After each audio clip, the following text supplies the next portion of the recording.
points. They just don't want Moon to score that many. Moon can move the ball around, and their offense can score some, but I think if they get pressured, they're going to make some mistakes. And what is your quarterback quote for this game? The defenses are very aggressive. Both defenses are young. They like to play man-to-man coverage. But when you play aggressive-type defenses, it also allows you to make some big plays. Both quarterbacks are known for taking advantages of what the defense gives them. My quote is, it's a big play day. And we look for the big play here in San Diego. The Houston Oilers winning the toss, and Carl Roaches along with Patrick Allen will be the deep backs, accepting the kickoff of this man, Rolf Benerschke. It was announced this week that he has now signed a new 3-year contract with the San Diego Chargers. The temperature in the low 90s, the humidity in the low 70s. It's that kind of a day in Southern California. And Roaches will down it in the end zone. And Houston will start at their own 20-yard line, first down. The offense of the Houston Oilers led by Warren Moon.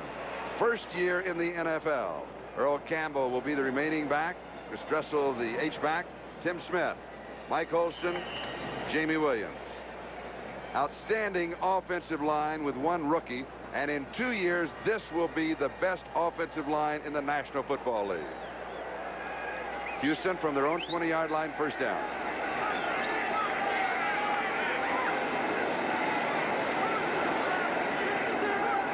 Dressel in motion, and the give is to Earl Campbell. And Earl will get a yard to the 21. It will be second down and 9. Chuck Ian makes the tackle. As we look now to the San Diego Charger defense, it'll be Ian Elko and Keith Ferguson. Ackerman and Johnson will come in and out. Ferguson will stay in. Here are the linebackers. Lyndon King, Mike Green, Billy Ray Smith, Woodrow Lowe back after missing the game last week with a hip pointer. And the secondary much improved. Bird and Walters on the corner. Green and McPherson at the safeties. Andre Young not playing today due to that ankle injury he suffered in the Kingdome last Sunday afternoon. Second and 9. Moon with a little pressure, knocked down. Good defensive play going to Dressel.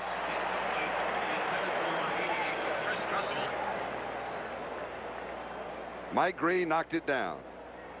We'll take a look here. What we'll be seeing today is Warren Moon, they'll put the 2 tight ends right here. One of them will go down here. What Warren Moon likes to do is drop straight back and then we'll sprint out. The tight end will block here. The guard will come around, and they'll have a deep out down here on the sideline. We'll be looking at that. They call that their dash. We'll be seeing that a lot from the Houston Oilers today. Previewing a look at the telestrator, because that is the play that they go to when they need yardage. Now from the shotgun. Incomplete. Steve Bryant, the intended receiver. 4th down and 9. Bob Greger made the defensive play for the Chargers. Good coverage on the play, too. Moon had the ball right where he wanted it. Just good coverage by the Chargers. John James will be kicking. He has a 37.5-yard average, and he also, over the last 2 years, the most punts in the National Football League. So he does get a workout. And set for the return is Little Train, Lionel James. And the Chargers should come up with good field position.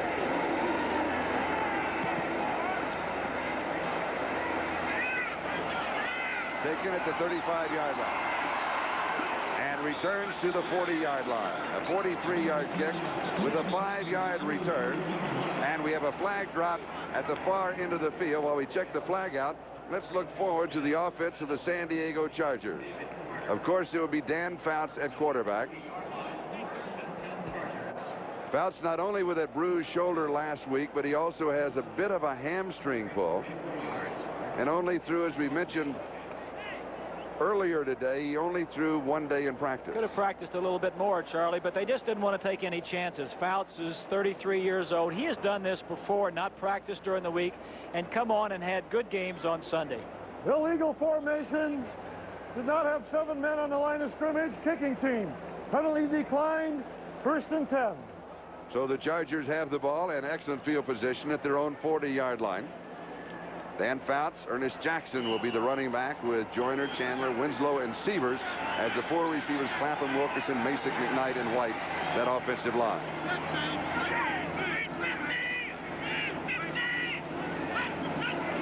And Fouts opens up throwing. Far side pass is complete. Kellen Winslow with the reception. Greg Bingham and Steve Brown make the tackle. Let's look at that defense with Foster, Sosha, and Baker, the front three. Avon Riley, Greg Bingham, Robert Abraham, and Robert Brazil, the linebackers. Excellent set of linebackers. They've been picking on the corners, Steve Brown and Willie Tullis. They'll get a workout today. Bostic and Hartwig at the safeties. Gain of 9 to the 49-yard line. Second down and 1. No score. Opening moments of the ball game between the Houston Oilers and the San Diego Chargers.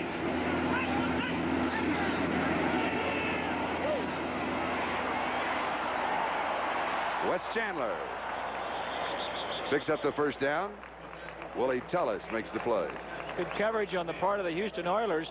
You know, Charlie, being on the road as the Oilers are for the first time, their first 2 games were at home, and a young ball club such as they are, they would have liked to have gotten off to a little bit better start than 3 plays and out punting, and now they've got to stop the powerful San Diego offense. It's a young, aggressive defense the Houston Oilers have. They think it's going to be a very good defense in time. First down, San Diego. First down of the ball game.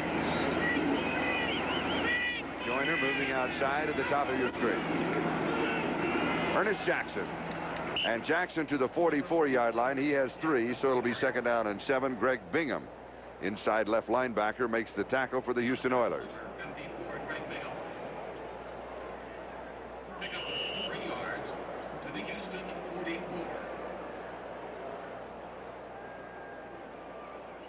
Second down and 7.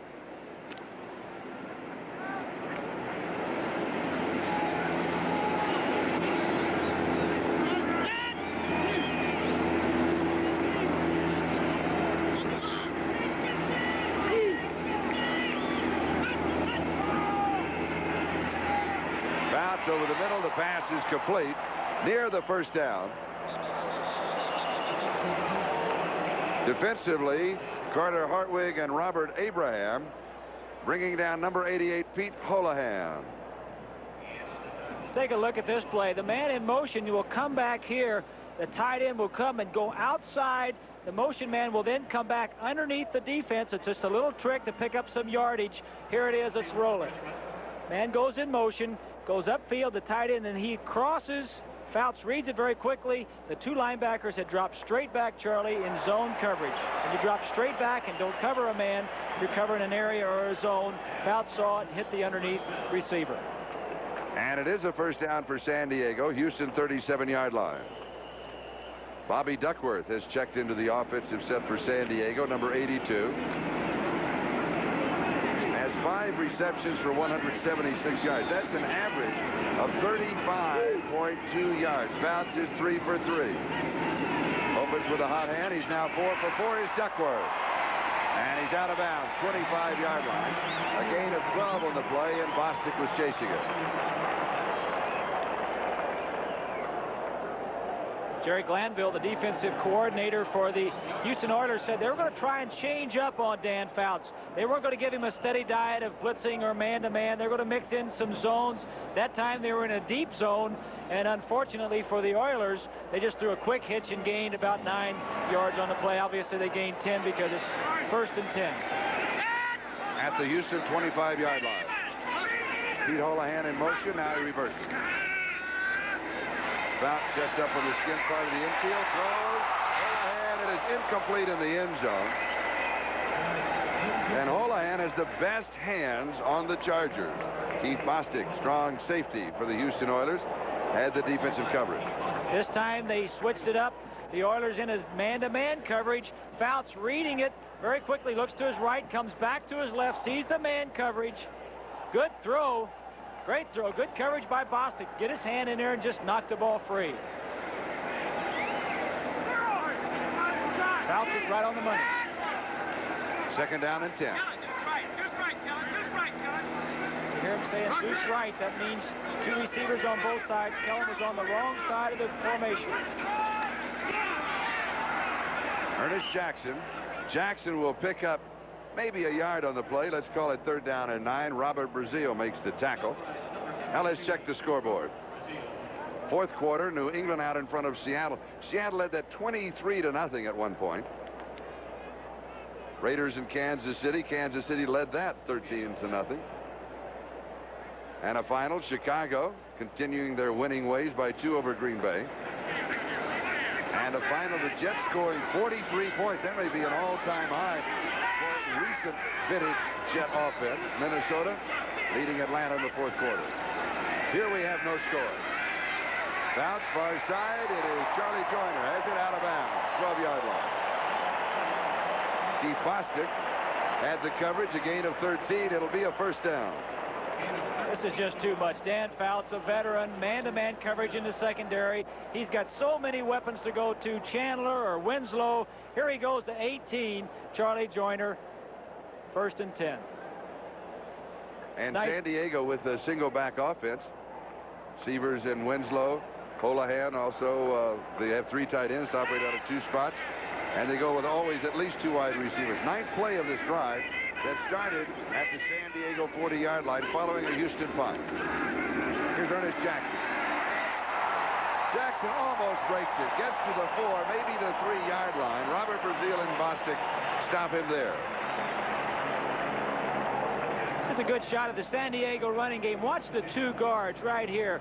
They'll step back and pull around and lead Jackson. Jackson will stutter step and then come and follow his guards. Here we go. Let's roll it. Watch the guards pulling around. Jackson following his guards. I'd like to be following those big guys in there, Charlie. It'd be kind of safe running through there. You could hide behind them. You certainly could. Second down and a yard. Touchdown. Ernest Jackson.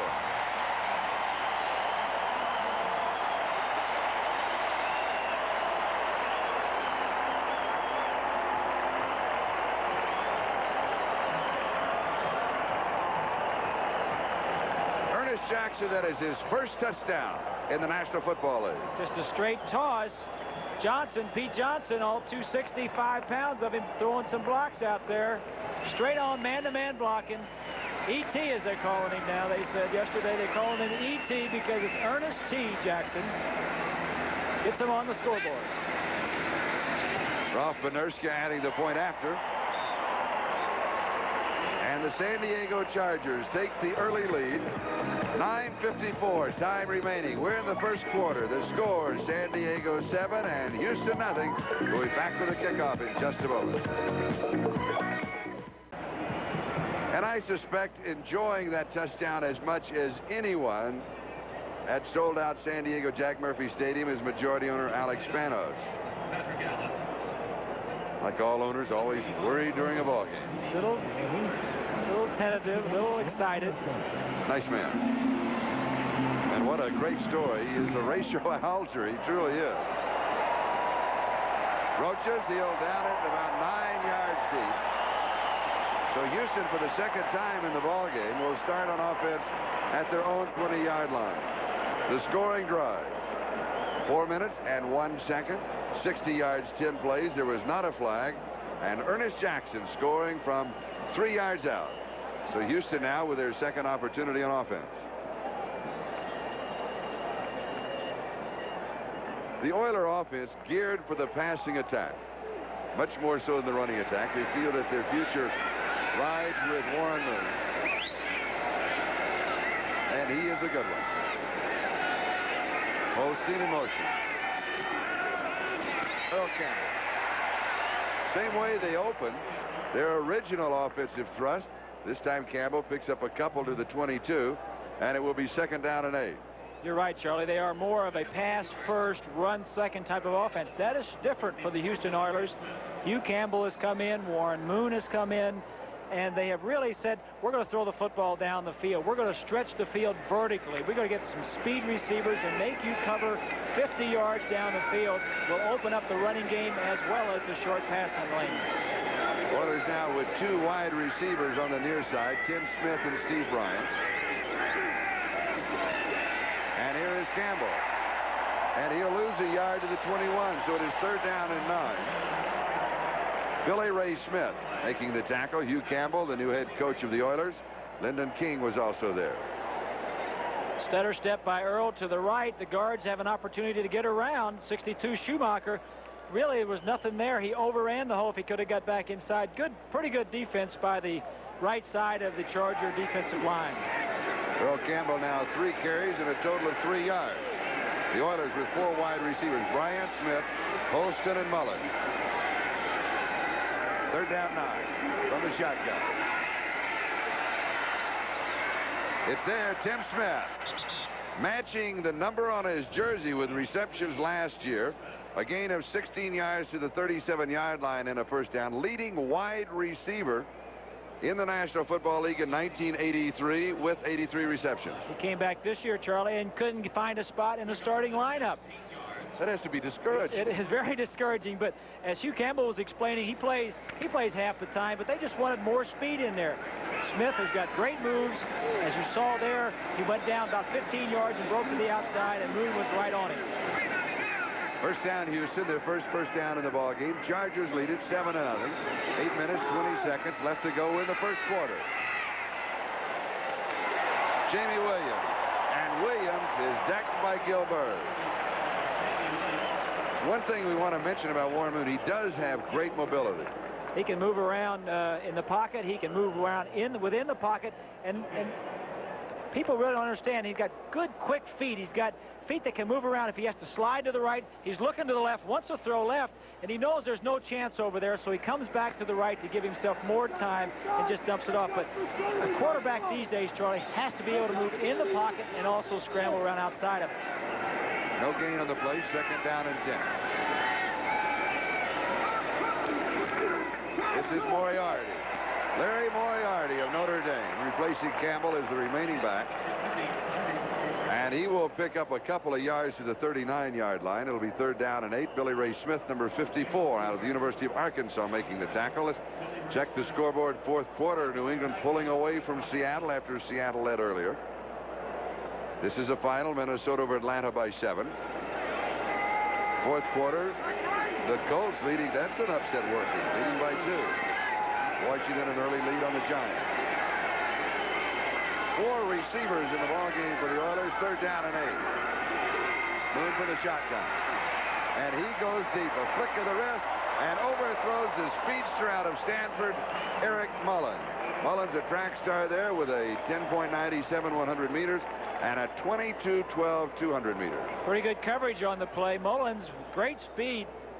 Moon just overthrew it, but Charlie, that's what we were talking about a little earlier. The defensive backs now realize that he will throw the ball down the field and will stretch it vertically. They'll have to cover 50, 60 yards down the field. And an effortless motion. He flicks the wrist and it's 60 yards downfield. Because he has good balance with his lower body. He throws with his whole body, not just his arm and his wrist. But it appears as though he's just flicking his wrist. John James kicking to Lionel James.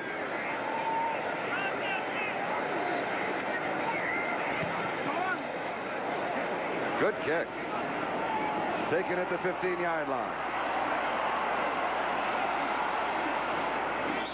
And a flag comes down on the play. A 46-yard kick by John James. A 4-yard return by Lionel. And we'll have to check out the marker. Clock is stopped. 6 minutes, 39 seconds. That is the time remaining here in the first quarter on a very warm and humid day in San Diego. The Chargers out in front by a score of 7-0. The call going against San Diego. So they'll split the distance, take it back to about the 10-yard line, and that's where the offense will set up to go to work. This will be the 2nd time that the Chargers have had the ball on offense. Illegal block, number 59, receiving team during the return. The call on penalty, 1st and 10. The call on Cliff Thrift. And we've got a timeout. And the Chargers have the lead 7-0. And we'll be back in just a moment as you watch again the punt of John James.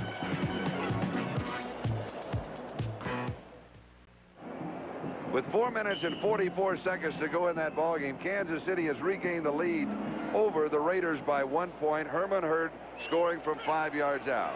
San Francisco leading New Orleans in the first, and Detroit out in front of Tampa Bay. And here it is San Diego 7 and Houston nothing. The Chargers from their own 10-yard line. Fouts throws, and he is on target again to Pete Holohan. Steve Brown brings him down, a gain of 16 yards on the play. Fouts has now completed 6 of 7 passes.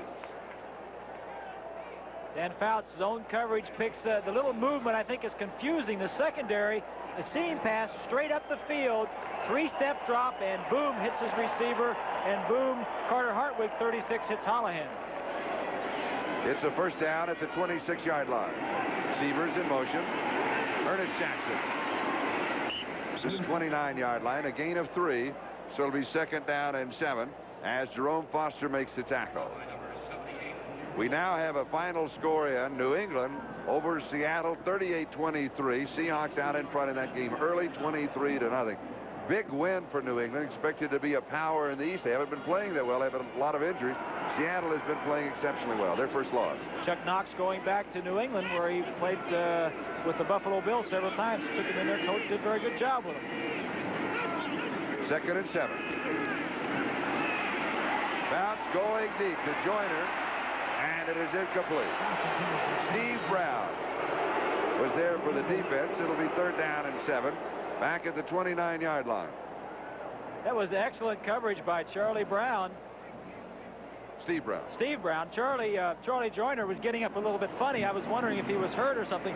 But he was covered so well that I think he couldn't get to the ball. He said, well, let me fall down. Maybe I can get a flag coming my way.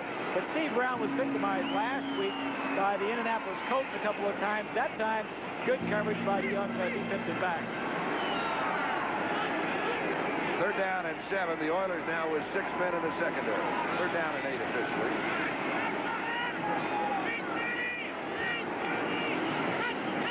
Winslow showing motion. And Kellen pulls it down. First down, 39-yard line. Gain of 10. Carter Hartwig was right with him. Winslow, of course, is everyone that follows action in the National Football League. Retiring and coming out of retirement last week, did not play in the ball game in Seattle. They've had some problems the last couple of weeks. Not only Kellen Winslow, Chuck Muncie missed the airplane, was traded. I think, Charlie, last week their offense really wasn't in sync because of the lateness of the Chuck Muncie thing. This week they've had time to prepare. They know who's going to be in the ball game, and they're doing a much better job on their first 2 drives. 6-1, the first down margin. Firing into a crowd, and Winslow comes out with it. To the Houston 45-yard line. Willie Tullis makes the tackle. A gain of 15 on the play. Now, when Winslow was introduced here in San Diego today, a standing round of boos greeted him. He has quieted the boo birds with those last 2 receptions. That's all that it takes. You know for sure they read the newspapers and keep up with what's going on. Here's his release. Brazil, 52, dropping back into his zone. Gets caught halfway between. Doesn't get there quite in time as Bingham is right there. Good catch by Winslow, but you're very right, Charlie. Of course, a booze for Kellen on the introduction. Ernest Jackson. Jackson will get a couple of yards on the play. It'll be second down and 8. Robert Abraham makes the tackle. You saw him just a moment ago. Number 52, the outside linebacker, Robert Brazil, 31 years of age, in his 10th year. There he is. And you were talking with Hugh Campbell, the head coach of the Oilers, about this athlete. He said that last year Brazil had an off year, and he really was wondering whether or not he was going to make the ball club. He said he came back and has had a great preseason. He's been one of the leaders on the defense, and he's just really playing super football the way he has played in the last years when he made the Pro Bowl so many times. Here's Jackson. 3 yards to the 40-yard line, so Jackson now has 7 carries for 22 yards. And Ted Thompson was there along with Jerome Foster. Jackson, 5'9", 206 pounds, played his collegiate ball at Texas A&M, has scored the only touchdown in the ball game, and last week against Seattle had career high of 16 carries and a career high with 89 yards. Third down and 4. Pump fake. Pass is complete. Should be a first down as Holohan pulls it in. Just inside the Houston 35-yard line as Brazil and Abraham make the tackle. Now, Pete Holohan, 6'4", 249 pounds. At Notre Dame, his nickname was Good Hands Holohan, and he does have excellent hands. Last year, 27 passes were thrown in his direction. 25 were catchable. 2 nobody could catch. Of the 25, he caught them all. He caught them all, and he also is a pretty good passer. He threw a touchdown in the opening game against the Vikings. To Charlie Joyner. And he played a little quarterback in high school. Patrick Allen has replaced Steve Brown at defensive corner for the Oilers. First down for San Diego. And they go right back in that same area. Bostic is picking up the coverage, a gain of 12 and a first down. Wes Chandler on the receiving end, and it seems as if the passing offense of the Chargers is right-handed. Going to the right side. Throwing a lot to the right, Charlie, but I think he is really dictating that, letting the defense dictate to him where he throws the football. They're in zone coverages, they're in some man-to-man coverages, and what he is doing is just dropping back and reading the coverages and throwing to the open man. Dan Fouts is a master at it. Penalty against San Diego will bring the ball back. They'll mark it off to the 40. Number 89 on the offense. Penalty accepted. Repeat first down. Wes Chandler got a little running start, beat the gun. So the Chargers have a 1st and 15 at the Houston 40-yard line. San Diego leading 7-0 with 1 minute and 56 seconds left to go. We're in the first quarter on a very warm and humid afternoon. Fouts to throw.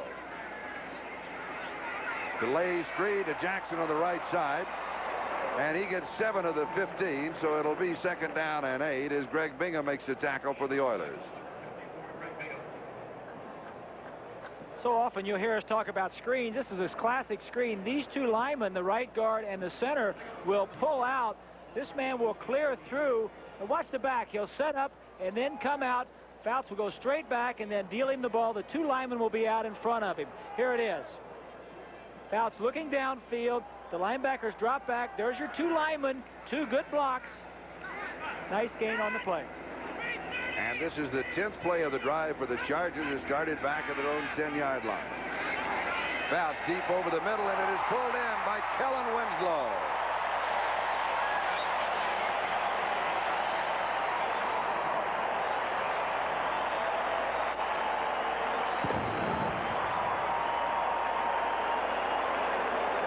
A gain of 31. First down, goal to go. Winslow goes straight down the field and starts to break to the far outside corner. The defense lets him go. He comes back. A great throw over Bingham's head. I'll tell you what, we were out practice yesterday, watched the Chargers, and Fouts was just ecstatic that Winslow was back because he knows him. He knows his every move. That time it was a great read by Fouts, and he stayed with him and a good throw. Kellen Winslow, 4 receptions, 66 yards. Into the end zone. His 2nd trip of the afternoon. Ernest Jackson.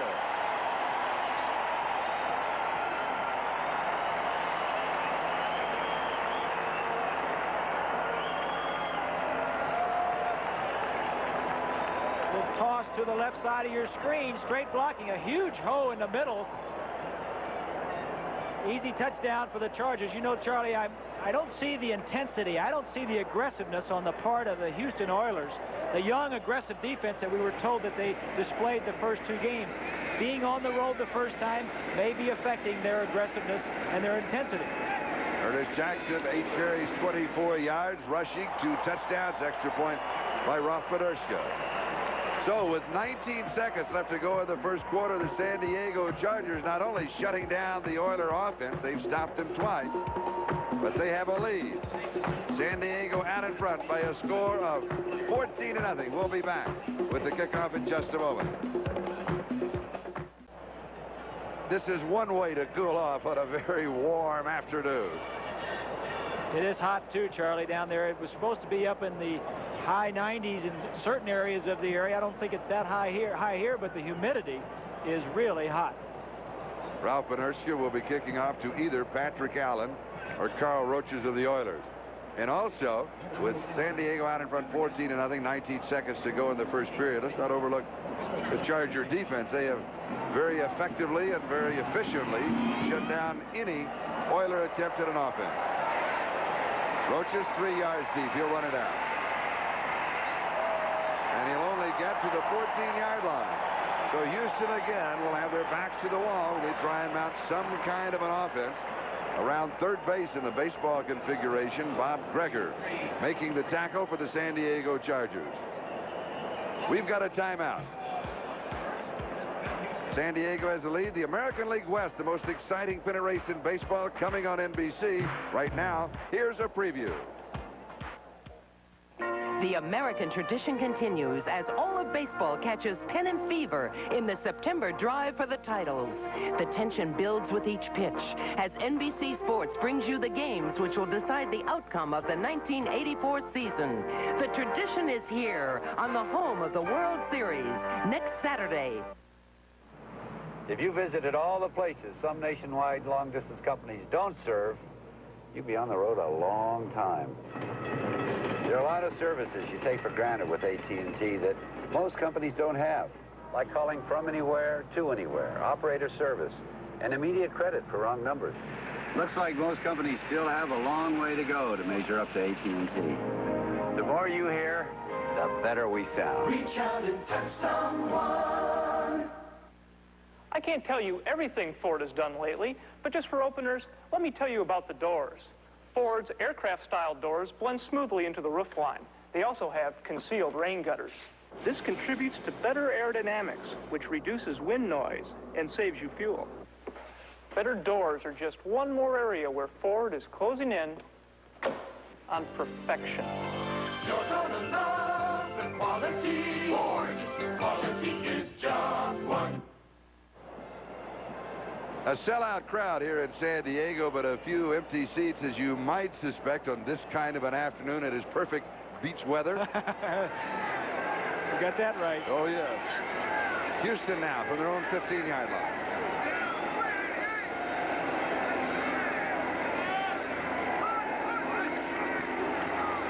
Moon, a little pump fake. And he is on target. First down to Steve Bryant. First down in the ball game for the Houston Oilers. Mike Green makes the tackle. Second is their second first down. This one at the 26-yard line, a gain of 11. And with that play, the first quarter comes to a close. So we have the first one in the heater because it is warm. The Chargers lead it 14-0. This is Charlie Jones, Bob Griese. We're in San Diego for the Chargers and the Oilers. And San Diego, as you can look at the first period statistics, dominating not only the scoreboard, but the statistics in time of possession more than 2-1. 5 yards rushing to 25, 27 yards passing to 130, total offense 5-1. Exactly the opposite of what we said going in. Houston wanted to control the ball. It's been just the opposite. What has happened is that the Charger defense has not allowed the Oilers to control the football. Moon has completed 3 of 6 for 27 yards. And he gives to Earl Campbell. A couple of yards to the 28. It'll be second down and 8. Bill Elko and Keith Ferguson with the tackle. We'll take a look at the offensive line blocking right here. You'll see Matthews and Schumacher blocking down. Munchak, I'm sorry, and Schumacher coming around and making the block right here. Good young offensive line for the Oilers. Let's take a look at it. Just didn't get in the hole clean enough. Second down and 8. Moves to throw. And it is incomplete to Steve Bryant. Gilbert, defensive left cornerback for the Chargers, was there, so it'll be third down and 8. For the Oilers, the ball at their own 28-yard line. You know, Charlie, I commented I didn't think the Oilers seemed to be up and as excited and aggressive. You know, last week's loss to the Colts was really, I think, a tough loss for them to take. After playing well the first week against the Raiders, everybody in Houston thought they were really going to come out against the Colts and do something. They were humbled and embarrassed, and I think they're coming in here a little bit down from that loss. Third down and 8.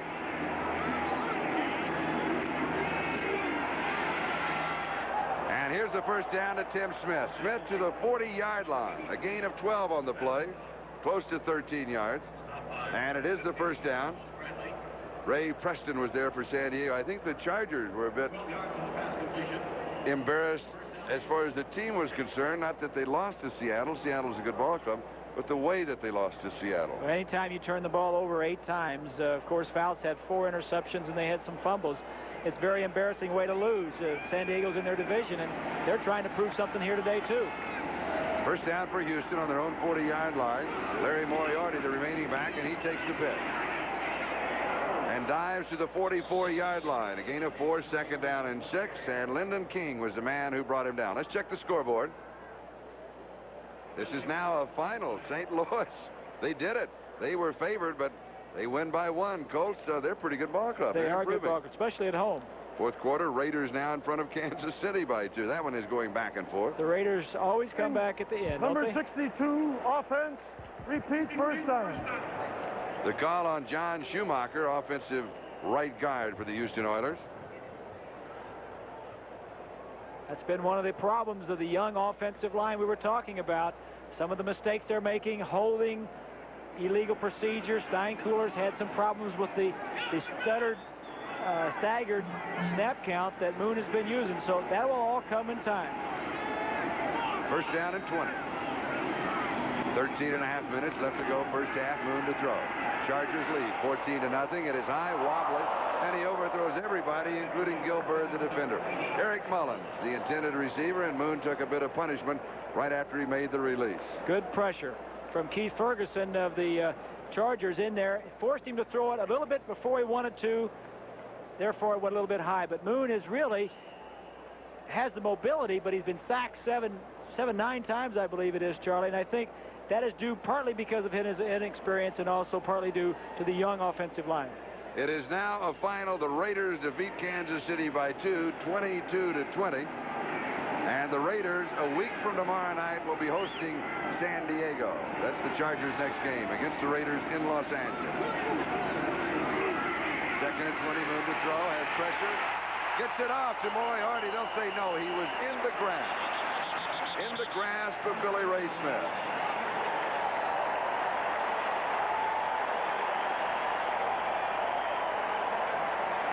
Grasp and control. Grasp and control are the key things that the referee, and that's one of the prime things that the referee is looking for, stationed right behind the quarterback. We'll take a look at the protection. The coverage is very good downfield. Forces Moon to step up. Looks like one of my passes used to be. As soon as you get it, you want to get rid of it, avoid the sack. But Hugh Campbell knows it was a sack. A loss of 6, third down and 26 at the Houston 24-yard line. Oilers now with 4 wide receivers. From the shotgun. San Diego rushing 4 men. And it's there. Almost a first down. About a yard shy of the first down. Eric Mullins, the speedster, the rookie out of Stanford, brought down by Bob Greger. They needed 26 yards, and they got 24. It'll be fourth down. Excellent catch. Mullins is here. He'll go straight down the field and hook up. These people will slide into zones. There'll be a bunch of zone coverages right here. Take a look and see how Moon threads this ball right between these zone coverages. Stops right in there, throws it perfectly over the linebacker's head. That was an excellent throw. And for Eric Mullins, taken in the 6th round of the draft, that is his first reception in the National Football League. And now John James will be kicking to Lionel James of the Chargers.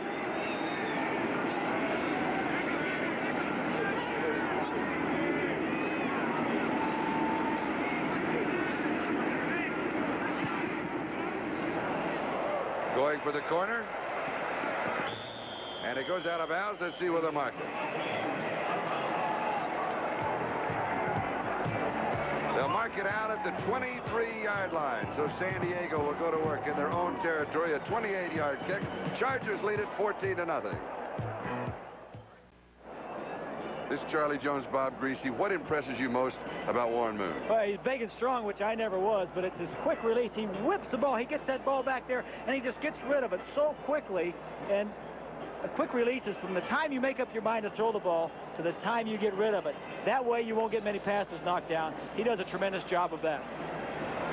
I like that motion of yours. Yes. Was that your quick release that you showed us? I always had a quick release. I didn't have many other things, but I could get rid of it quick.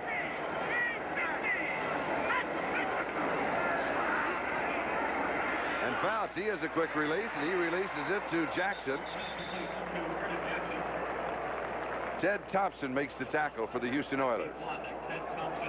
One of the things that the Oiler defensive line wanted to do was try to get some penetration into the pocket, and then once they got a little penetration, then hope to get their hands up. They didn't really feel like they could get them sacking, Charlie. They felt like if they could get some penetration, get their hands up, it would cause Fouts to raise the trajectory of the throw, and thereby would give the defense some time to react to the pass. A gain of 7 to the 30. Fouts now has completed 12 of 14 for 137 yards passing. San Diego leading 14-0. Here's Jackson, who has scored the 2 touchdowns, his first 2 touchdowns in the National Football League. And Steve Brown makes the tackle. Close to the first down marker. Maybe just about a half a step shy. The officials say, let's take a look at it. 10 minutes and 54 seconds. That is the time remaining in the second quarter. And thus far, it has been the San Diego offense first and then the San Diego defense second. Exactly. And talking about Fouts and getting rid of the ball, he has a quick release also. Not only does Moon, the thing he is so good at is he's experienced. When he knows that the receivers are covered and the time is running out, he'll get rid of the football. It's very difficult to sack Fouts. Line does a good job. Third down conversions, the Chargers perfect, 3 for 3. Little play action by Fouts. No. Kellen Winslow. Mike Kennedy with the tackle. That was a 3rd down and 1, a gain of 15. So the conversion ratio is still perfect. Good fake. Good fake. Good blocking up front by McKnight, number 60. Pops him very quickly. That's always good to have on your short yardage rows, your film, Charlie. Teams will break down all of your offense, and when they know you can pass in short yardage, they will not be as aggressive up front. Winslow, 5 receptions, 81 yards. Knocked away, back to Fouts. So Fouts is the passer and has his first reception.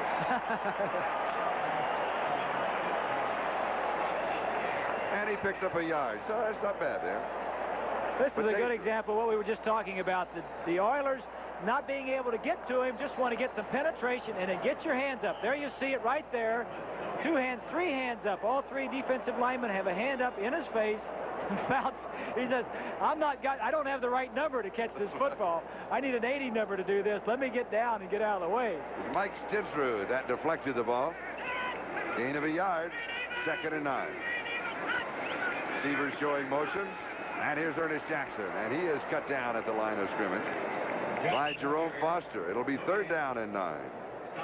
Now, you mentioned the hands up. One of the things that the Oilers talked about throughout the week in their practice in Houston was to come in with your hands up. But that's hard to do because once you go with your hands up, you lose your forward momentum. Exactly, but you don't want to put your hands up until you get some penetration into the pocket. And Jerome Foster, the injured player for the Oilers. We've got an injury timeout. 8:53 left to go in the first half, and San Diego leads it 14-0.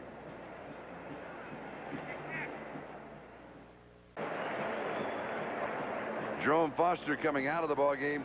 The rookie out of Illinois, Mike Johnson, has replaced him. Fouts now 87.5% completion average. That's 14 of 16, 152 yards. Boy, hot hand on a hot day. Hot hand, hot body, hot head, everything.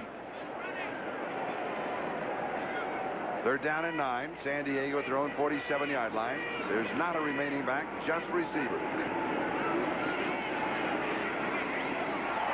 First down, Kellen Winslow, 41-yard line, Houston territory. Winslow with a magnificent return. Here's Kellen Winslow right here, and the man covering me is right there. This man will head out to the sideline. There's nobody in the middle to help on the coverage to Kellen Winslow. Man-to-man coverage. Let's roll it. Take a look. This is a tough job for anybody to try and cover Kellen Winslow. He's so tall, Charlie. He is so big that he can position you almost like basketball, and Fouts is so good at throwing it in there. Darrell Meadows actually played him pretty well, about Sure as did. well as you could. First down at the Houston 41-yard line. And it's low, incomplete to Winslow. Ted Thompson had the coverage. Today's game is being brought to you by Chevrolet, with the performance, the style, the innovation, the quality, and the value that make up today's Chevrolet. By Stroh's and Stroh-Lite, proud sponsors of the Stroh's Run for Liberty. And by Apple, makers of Macintosh, the computer you already know how to use. This is Charlie Jones, Bob Griese, 7:54 time remaining in the first half. The Chargers out in front of the Oilers, 14-0. Second down and 10 at the Houston 41-yard line. Fouts a screen, comes back to this side, and it's Winslow behind the screen. And Kellen is inside the 30-yard line, a gain of 11. Robert Abraham makes the tackle. He is the leading tackler for the Oilers. This is a smart call by the defense, by the offense of San Diego. It's a roll to the left and a screen back to the right. The Oilers have some fresh bodies in there on defense. They're getting a little bit more aggressive, and as soon as they do that, they try. The offense of the Chargers overcompensates for that by throwing a screen back against the flow. Very good call by Ernie Zampese. Kellen Winslow, retiring after the first game of the season, was out a week, as you know, is back. And is he ever? 7 receptions, 104 yards already. Bobby Duckworth. 4-yard line, 26 on the play. First down, goal to go. Bo Eason with the tackle. What you're seeing here is Dan Fouts at his best, and the best protection. Throws this ball over the linebackers and inside of Steve Brown, 24. There's nothing you can do about that. A good zippy throw, gets it down there quickly, and good protection. There's no way to stop it. There's Kellen Winslow coming back into the ballgame. Bobby Duckworth with that reception, just a note. Now in his 3rd year with the Chargers, he has averaged per catch in his career 25 yards. And look at Winslow today, 7 for 104. 3rd and 24, you go to Duckworth. It's automatic. Fouts with a little bit of pressure, throws incomplete. Ernest Jackson, the intended receiver, will be second down, goal to go. Steve Brown, good defensive play for Houston. The ball at the Oilers' 4-yard line. I'm surprised they just don't run Ernest Jackson. He's 2 for 2 in short yardage. He's got 2 touchdowns going, but that was a good call. One of the best times to throw inside the 5-yard line is first down because it's a high percentage run down, and obviously they're not looking for the pass.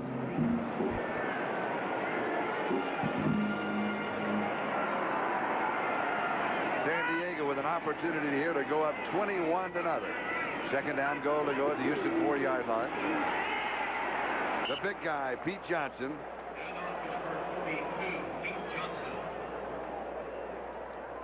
Bo Eason with the tackle along with Jesse Baker. Officials will spot the ball just outside of the 1-yard line.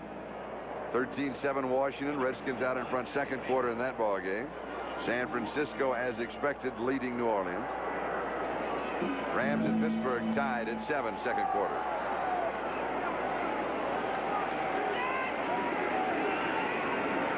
Report on Jerome Foster, twisted left knee, expected to return. And San Diego scores again. Pete Johnson. That is the 67th career rushing touchdown for Pete Johnson.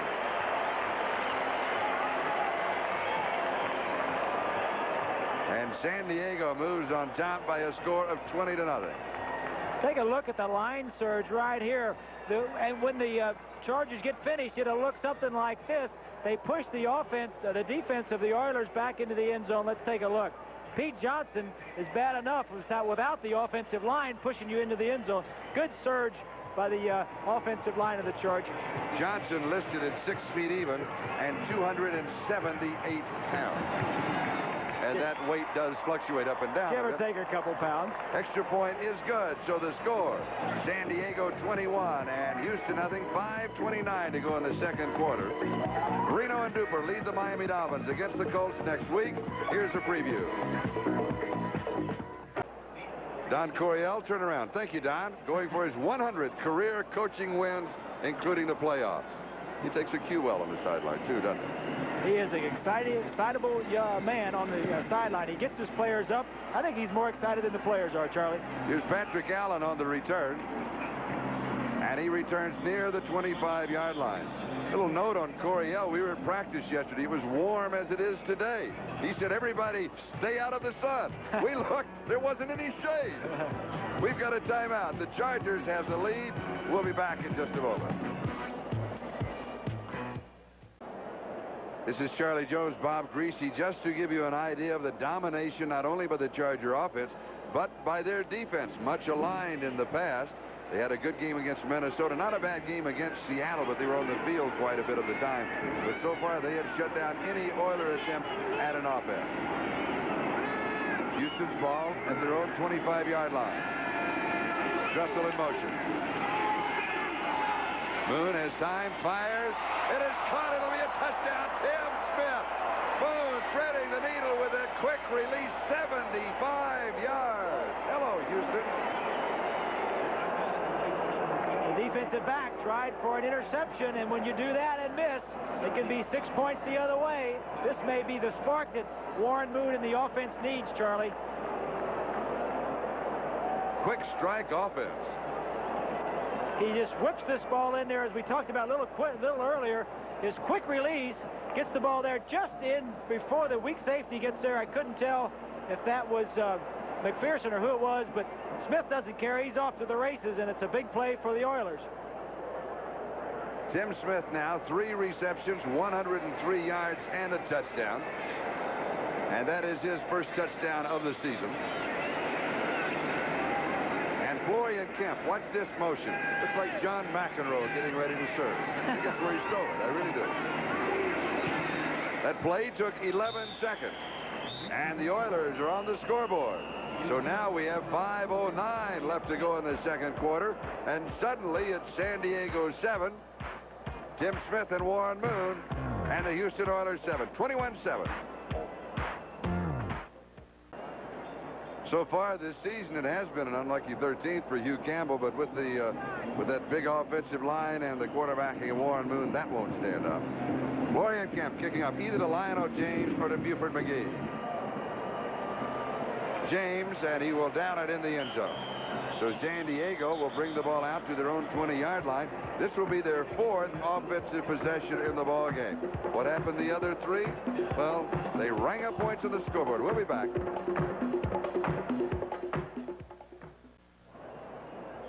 Three previous possessions in the ball game by the Chargers. First time they went 60 yards in 10 plays. Second time 90 yards in 11. Third time 77 in 12. Touchdown, touchdown, touchdown. 21-7.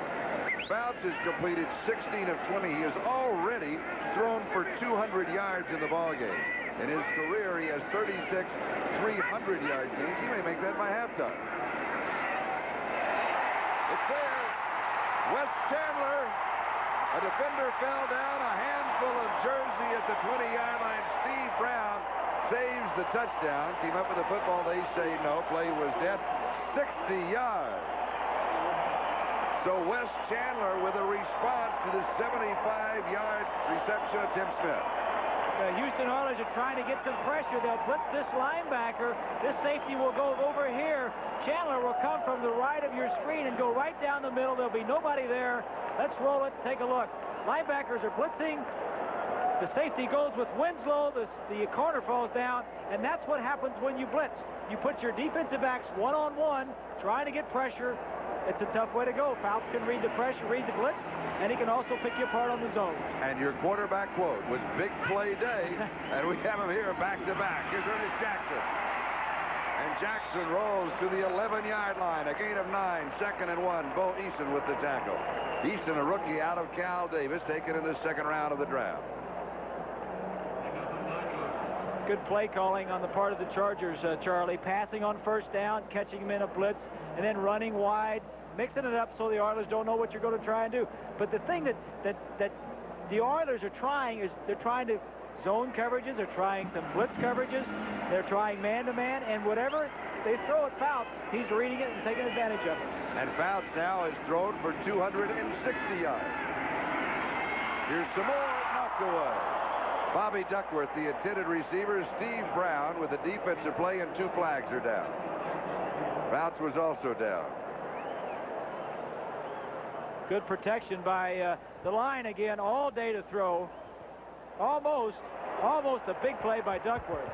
It seems to me, Charlie, that the offense is attacking and the defense is kind of sitting back. I mean, it just doesn't, it seems like the offense of the Chargers, Fouts in particular, but all of his receivers are really going after the football, and the young defensive backs are not. Holding, number 52, defense, 5 yards, automatic first down. Holding on Robert Brazil, the ball at the 6-yard line. It'll be first down and goal to go. 194 yards penalized, second most in the NFL behind Atlanta. That is this season, 1984, as you saw. We haven't had that many penalties in this ball game, though. It's been relatively free of penalties. Here's Jackson. 3. Third touchdown.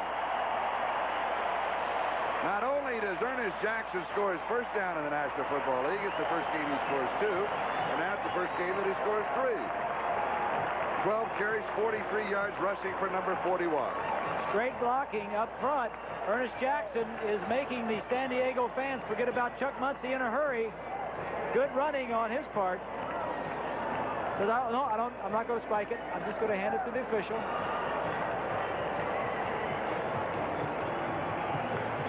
.317 is the time remaining, so it took the Chargers less than 2 minutes to score. Putting together an 80-yard drive after Tim Smith got that 75-yard pass for Houston. Extra point by Ron Panerska is good. So it is San Diego 28 and Houston 7. 3 plays, 80 yards, 1 minute and 45 seconds. Here come the Chargers. We've got a timeout. We'll be back in just a moment. 28-7 San Diego.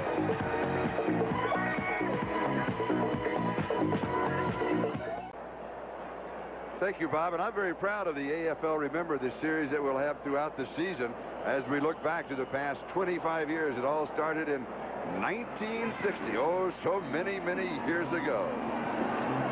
Panerska kicking off. Here's Patrick Allen on the return for the Oilers.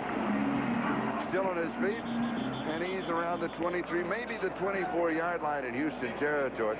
We mentioned the Chargers defense. With the Chargers special teams done a good job because the Oilers have not had any kind of a field position at all to start their offense. Panerska has really helped his cause by kicking the ball into the end zone on 3 of the occasions. There's a comparison. Fouts has had a better day than Moon, but Moon hasn't had that bad a day. Fouts has kept the ball and has had more opportunities by far. First downs, 19-4. 14 of those 19 first downs were passing. First down, Houston. They're on 24-yard line. Moon to throw. There was a misread by Tim Smith. He cut to the outside. The pass came to the inside. Gilbert was there for the defense. It'll be second down and 10. Now, Bob, the mental and emotional situation from this point on of the Houston Oilers. They are behind. They did have the 175-yard touchdown pass. They're down 21 points. A young ball club, and they're in a building process. And they're a couple of years away. There's no question about it. What happens to them now in this ball game? Well, I think they have to just go out and score touchdowns. They don't have to worry about winning. I could have said they have to come back and win. They have to score touchdowns, and whatever they do today will help them next week and the week after that. I got more on that in a minute. I thought you might. A little misdirection, Earl Campbell. A couple of yards to the 26. It'll be third down and 8. Gary Johnson with the tackle. I thought by now that the Chargers had taken Earl Campbell out of the offense, that Houston would be forced to pass on every down. Well, in talking with Hugh Campbell before the ball game and yesterday, he has said we're working long term. We're not looking only to this ball game. We could run Earl Campbell 30-40 times this game and try to control the ball with our ground game. What we want to do is continue what we do best, and that is throw the football. Charge timeout. San Diego, number 1. Throw the football and work towards what we do best. And that is, we're looking long term, both offensively and defensively. Defensively, they're doing the same thing. They're blitzing some. They're playing their man coverages. They could very easily have come out and say, we're just going to play deep zones and take the deep passes away from Fouts. But they're not doing that. They're doing what's best for the development of their young players. Talking about the Houston Oilers, will be sure to join us next week for more NFL football on NBC Sports. Start the day at 12:30 p.m. Eastern Time with NFL 84. Bob Costas is your host. Then some of you will see rookie sensation Louis Lips, Hot Lips, as he is leading the Pittsburgh Steelers against the Cleveland Browns. It's a tough battle. in the AFC Central. At 3:30 p.m., some of you will see the top-rated cornerbacks in the AFC. Dan Marino, the Miami Dolphins, Mike Pagel of the Colts. Other regional games include Houston and Atlanta, the New York Jets at Buffalo, and the Kansas City Chiefs at Denver. Your team plays here next Sunday on NBC Sports. Bob and I are looking forward to the Kansas City-Denver game in the Mile High Stadium. It should be at least a little cooler. Well, let's hope so. Yes. Total offensive plays, San Diego has run 36, Houston 22. So the Oilers unable to control the football on offense, simply to run off some time on the clock. It's too late for that now. They're down 28-7. They'll have to throw. Here's Moon for the shotgun. And he fires. It's complete. Mike Holston, first down, 40-yard line. Gain of 14 yards on the play. Ken Green, the strong safety for the Chargers, replacing the injured Andre Young, makes the tackle. Here's a look. 4 wide receivers. 1, 2, 3, 4 over here. It really spreads them out. This man's going to come down and break to the outside. The other one's going to come inside, and the ball will be thrown out here. These two are going straight down. It's a good read by Warren Moon. Let's take a look at it. Breaks to the outside. Other man goes inside. Good to the inside man. And as we come back live, Moon firing very quickly. There's a flag down on the play. He goes to Jamie Williams, his tight end. Billy Ray Smith and Miles McPherson converge on Williams. Williams in his second year in the National Football League, but already with his 4th team. Giants, St. Louis, and Tampa Bay. A gain of 24 if it stands up, and it will. And the penalty will be tagged to the end of the play. So now all of a sudden, for the Oilers at least, the lamp on the helmet is burning bright on this drive. What they need, Charlie, and I alluded to it a little bit earlier, is just to move the ball down the field. Let's get the call here. Personal foul, unnecessary roughness, number 76 defense. 15-yard tack on from the completed pass. That is the 2-minute warning.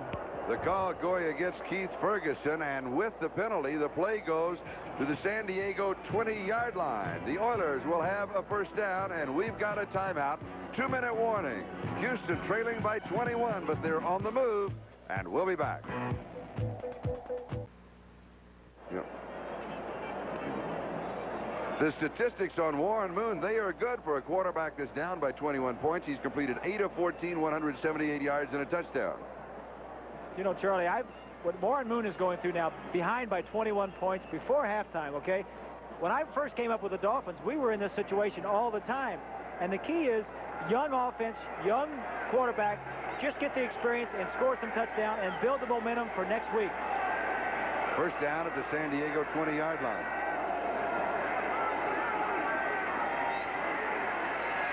Moon, a pump fake, he's being chased, and the pass is incomplete. Woodrow Lowe was the man in pursuit of Warren Moon. Moriarty would have been the closest receiver. Let's take another look. We have a little blitz, 54, Billy Ray Smith coming on the left side of Elko, 68 and 51, Woody Lowe blitzing him, trying to break down the pocket. Successful on this occasion. 6th play of the drive. You said at the very top of the telecast, when I asked you about Warren Moon and the defenses, you said that he's been seeing blitz, and he will. Well, whenever they get inside the 20, they're going to try and blitz him. Houston now with 4 wide receivers in the ballgame. Has a man open over the middle, and it's on target to Eric Mullins. Mullins around the corner, down the sideline, and bumped out at the 2-yard line. A gain of 18 on the play. Lyndon King and Danny Walters bumping him out. It'll be first down and goal to go. If it stands, a flag dropped at the 12-yard line. Holding against San Diego. The play stands, 2-yard line. Take a look. Here he is right here. It's going to be man coverage. This man's going to sneak into the middle and try to help out, but he won't be successful. He's going to catch the ball right here and take it up the sideline. Good read by Warren Moon.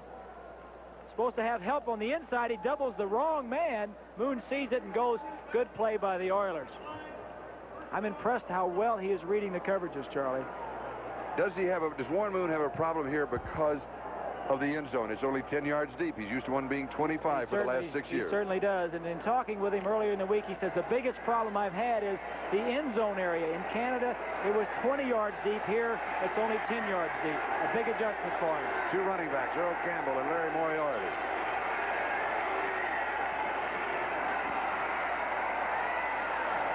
Ever so close, but not going in. It'll be second down and goal to go. This would be a big touchdown for the Oilers, Charlie, getting in before the half. Of course, they still have to stop Fouts in the offense of the Chargers, but 28-14 would be a lot different than 28-7 going in. And speaking of halftime, be sure to stay with us at halftime for NFL 84 and the second part of today's edition of the AFL Remembered, in addition to updates and scores from all of the games in the National Football League today.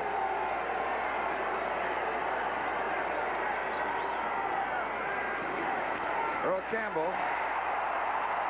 He does not go in. Chargers say they have the football. Officials say the Chargers recover the fumble. A devastating turn of events for the Houston Oilers, and the happy hour is about 2.5 hours early. Watch Billy Ray Smith, 54 right here. He will charge in and hit the ball carrier before he's expecting it and cause the fumble. Take a look at it. Beats the back that is supposed to block Smith, gets in and knocks the ball out of the ball carrier's hand. Big play by Smith. Here we'll see the handoff to Campbell. Was not expecting a man to hit him that quickly in the backfield. And now it's a mad scramble, but Billy Ray Smith was the man that caused the fumble, made the play, big play for the Chargers. First turnover of the ball game. San Diego from their own 1-yard line. Just looking for a little breathing room. And Pete Johnson takes a big breath to the 8-yard line. Gain of 7. Second and 3. Robert Abraham with the tackle. 58 seconds and counting. That is the time remaining in the first quarter. The Oilers with a chance to cut the margin in half. A chance to make it 28-14. Costly fumble by Earl Campbell. It was a big play for by Billy Ray the Smith. Chargers. Exactly. It could have been a lot closer than it is, but I'm sure that the Oilers aren't happy defensively either. That run right there, they were just Chargers, Oilers standing around just watching Pete Johnson run right through them. They've got to be depressed at this point. San Diego here with Pete Johnson to the 10-yard line will be content to just run out the clock here in the first half. Mike Johnson making the tackle along with Jesse Baker. The Sexton family, as always, gathered around us in the booth here in San Diego. A special hello to their dad, Bob Sexton, in the hospital, recovering, doing well. Celebrated his 61st birthday yesterday. Way to go, Bob. Happy birthday, Bob. Houston, number 1. The Oilers with a timeout with 12 seconds. Looking for the reason for the timeout. They're looking for a possibility of a turnover. That is only the second time this year that the Oilers have given up the ball on a turnover, as Warren Moon has not thrown an interception this year, and they have only one takeaway. That was the first turnover, but it was a very big one. It sure was. 8-play drive, 75 yards. It took 1:56. It ended with a fumble. The race for the pennant is on in the American League Wild, hard, easy for me to say. Wild West on NBC Sports. We'll go right down to the wire. Join us next Saturday when the American tradition continues with Major League Baseball's Game of the Week. Some of you will see the Cleveland Indians battle the Minnesota Twins, and some of you will see Oakland take on the Kansas City Royals. And in the pregame, Dave Winfield of the Yankees and Tony Armas of the Red Sox in the Gatorade Super Slam Home Run Contest. That's next Saturday, beginning at 2 p.m. Eastern on NBC Sports, the home of the 1984 World Series. And for the next couple of hours, or next hour and a half or so, the home of the game between the Houston Oilers and the San Diego Chargers.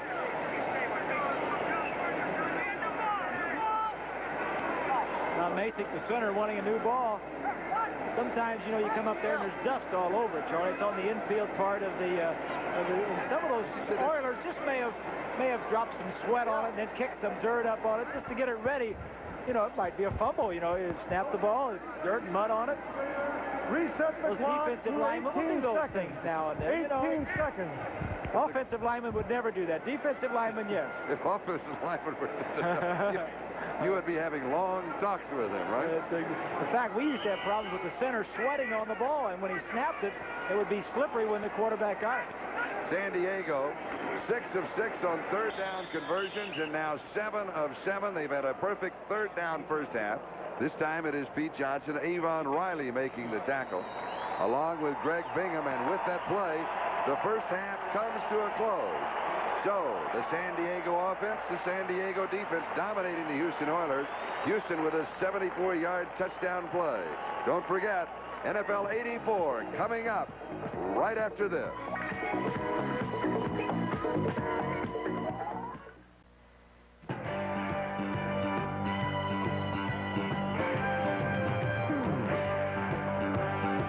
Welcome those of you who've been watching the Houston-San Diego back to our NFL 84 studios in New York, Seattle, and New England today as we get you updated on what's happened elsewhere.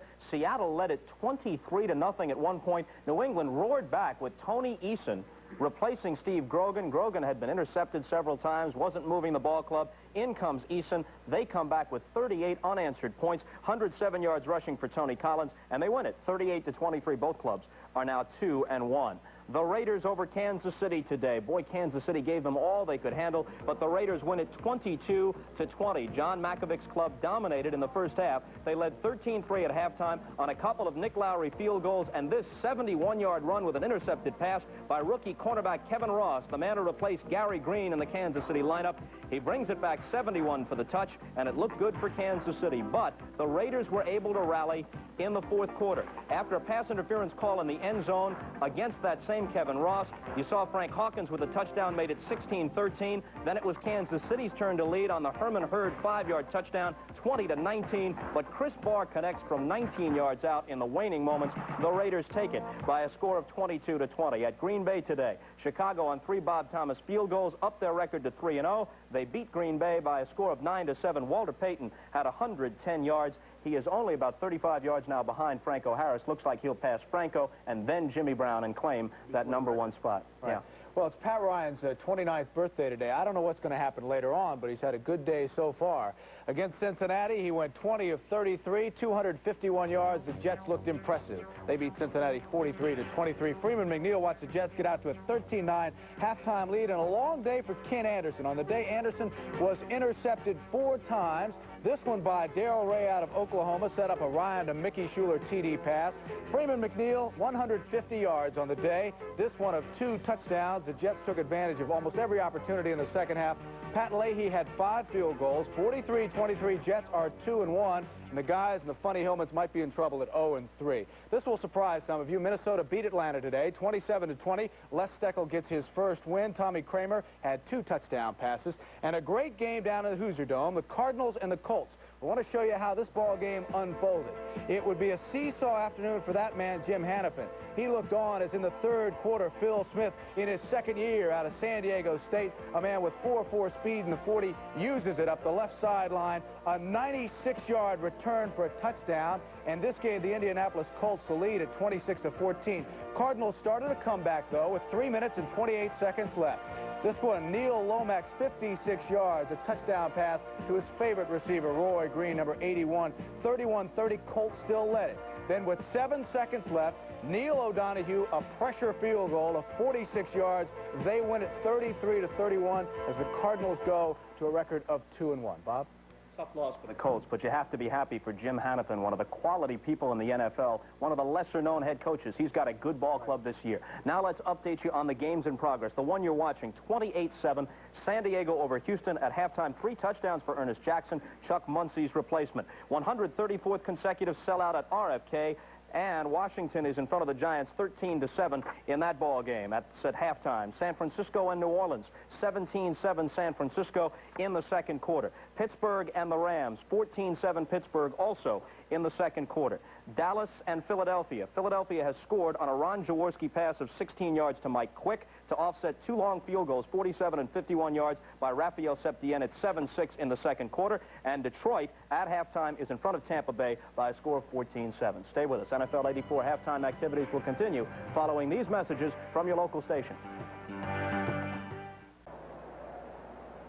Bob Griese's quarterback quote was that a big play day. And it certainly has been, and much of it due to this man. What an afternoon.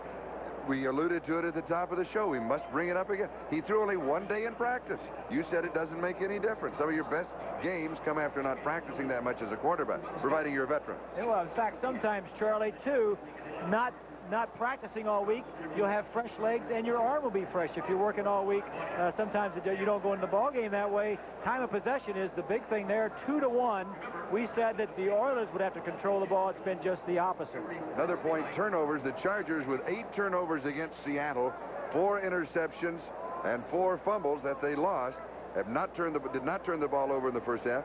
The Oilers turned it over only one time, but it was a very costly turnover at the San Diego 1-yard line.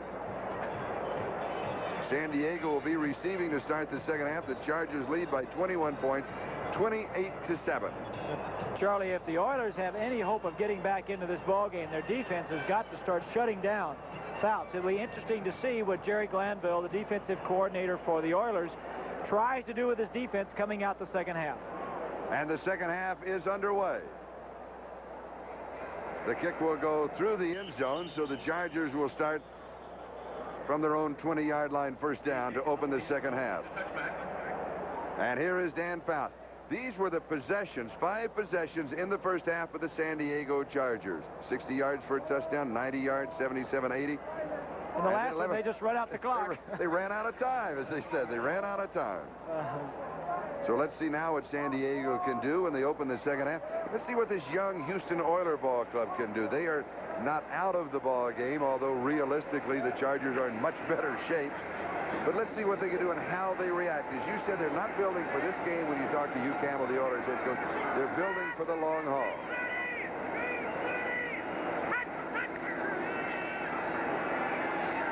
Fouts just dropping it off to Kellen Winslow.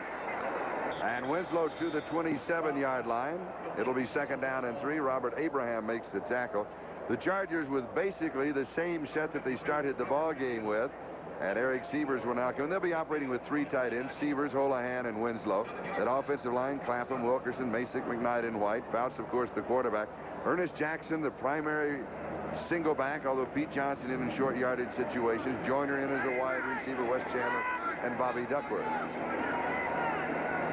Second down and 3.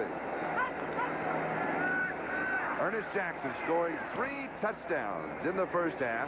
A couple of yards to the 29, so it'll be third down and 1. Robert Brazil makes the tackle. Defensively for the Oilers, Jerome Foster, is he back in there? He had the injury. Brian Soshin, Jesse Baker. Linebackers, Avon Riley, Greg Bingham, Robert Abraham, Robert Brazil. Brown and Tellis on the corners, Bostic and Hartwig at the safeties. This telecast presented by authority of the National Football League, intended for the private use of our audience. Any rebroadcast or other use of this telecast without the express written consent of the San Diego Chargers and the National Football League prohibited. San Diego perfect in third down. And the string is broken. Pete Johnson does not pick up the first down on a third down and 1. Keith Bostic, the leader of the Oiler defense. Charlie, a good defensive play by the left side of the Charger defensive line, stopping Pete Johnson. Had a head of steam going. Not too many people will stop him one-on-one. Good play by Avon Riley, I think it was, 53 on the stop. We mentioned also in the first half that John James, a punter for the Oilers, has punted more this year than any other kicker in the National Football League. Maury Buford, the kicker for the San Diego Chargers over the past 2 years, kicking fewer than any punter in the National Football League, and last year he was third in the NFL. Well, this is his first kick. Tells you a little bit about your offense. Yes. Yes, it does. And Carl Roaches is set for the return. The Oilers could have pretty good field position. It's not that good a kick. Bounces a couple of times, and then he stays away from it. And San Diego gets every break in the book. It will roll to the Houston 19-yard line. It is good for, are you ready? 52 yards. I was laughing, Charlie, but that was a big mistake on Roach's part. He couldn't catch it, but at least he should go up and recover it so the ball doesn't continue to roll, gains yardage for the Chargers. And a flag down against San Diego, an ineligible player downfield. So I'm sure that the Oilers say, let's try this again. It looked like he wanted to pick it up, and they said, no, I better not. Now I'm going to pick it up again. Then you got to go up and make the catch. He would have saved himself 15 yards if he had caught it. Of course, they're going to go back and punt it over and give him another chance. there's always a little sidebar to every ball game, and this is the tremendous amount of yardage that Fouts has thrown for, and his high percentage. 4 touchdowns have all been scored on the ground. Ernest Jackson has rushed for 3, and Pete Johnson for 1. Ineligible downfield, number 60, kicking team, 5-yard penalty, repeat 4th down. Dennis McKnight, the offensive guard, right, he's actually the center on the punting team, and he snapped and he got down before the ball was kicked. He, of all linemen, should not be downfield. Come on, Dennis. That's a good point you were making, Charlie, about the passing yardage of Fouts, but yet the touchdowns were on the ground. Quarterbacks really don't care how they're scored, just so you get it into the end zone. Is that true? Is it really true? Fouts feels that way. I feel that way. There are some that like the stats, but most of them, they don't care how it gets in. This kick isn't much better, but again, takes the San Diego roll. Roaches picks it up after a couple of hops, but it's pretty good field position for Houston. It's much better than what they had before. Maury Buford, though, not kicking well in his first opportunity. 41 yards, 6 yards on the return. We've got a timeout. We'll be back, and the Oilers have the ball. In the first half for the Houston Oilers, Earl Campbell was held to a total of 8 yards on 7 carries. He fumbled at the 1-yard line. He is not in the offense for the Oilers when they open the second half. Larry Moriarty is the running back, with Tim Smith and Mike Holston the wide receivers, Warren Moon the quarterback, Chris Dressel and Jamie Edwards the tight ends, Salem, Munchak, Matthews, Schumacher, and Steinkuhler that offensive line. Houston at their own 40-yard line. Trailing 28-7. Here is the screen to Moriarty. And he's to the 50-yard line. He'll pick up the first down. So the Oilers open with a screen. Mike Green makes the tackle. And this is Oliver Luck, the backup quarterback, and he's signaling in the plays from the sideline.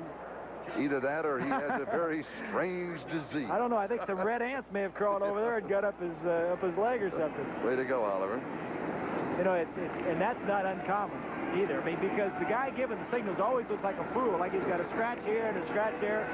Looks like he has to run in and do something in the locker room. I don't know. First down, Houston, 50-yard line, just to the Charger side of the 50. Moon, this is a catchable ball, dropped by Jamie Williams, right on target. I thought that he would open up 2 for 2 and could have picked up another first down, but he didn't.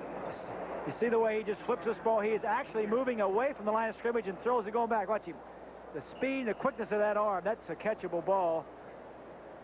This is what the Oilers need. They need some people to come forward and make some big plays now. Williams could have made a big play there. They need the line to give him some protection and the receivers to make some catches. Moon is trying to do his part. The statistics on Warren Moon. Tim Smith for the Oilers. Big play in the first half. 75-yard touchdown reception. Second down and 10. Just to the San Diego side of the 50. Dressel in motion. Moon to throw. And he goes deep. He's there, and he's overthrown. And that was Mike Olson. Got behind the defenders. And Moon, he was a little too strong. Today's game brought to you by Mazda and the full line of sophisticated Mazda products. By Rico Corporation, makers of automated office equipment and cameras. And by Pennzoil Motor Oil. Quality protection, ask for it. We have a report in the Los Angeles game that Vince Ferragamo, the quarterback, has a broken finger on his throwing hand, will not play today, and his replacement is Jeff Kemp. You know, Charlie, the way that happens, and a lot of quarterbacks have had that problem this year, they hit their hand on the helmet of the defensive men coming towards you, even the offensive man in blocking in front of you. Marino had a problem with McMahon up in Chicago also. And flags are dropped. The Chargers were a little antsy in anticipation, and one of the offensive linemen may have moved, and that's what happened.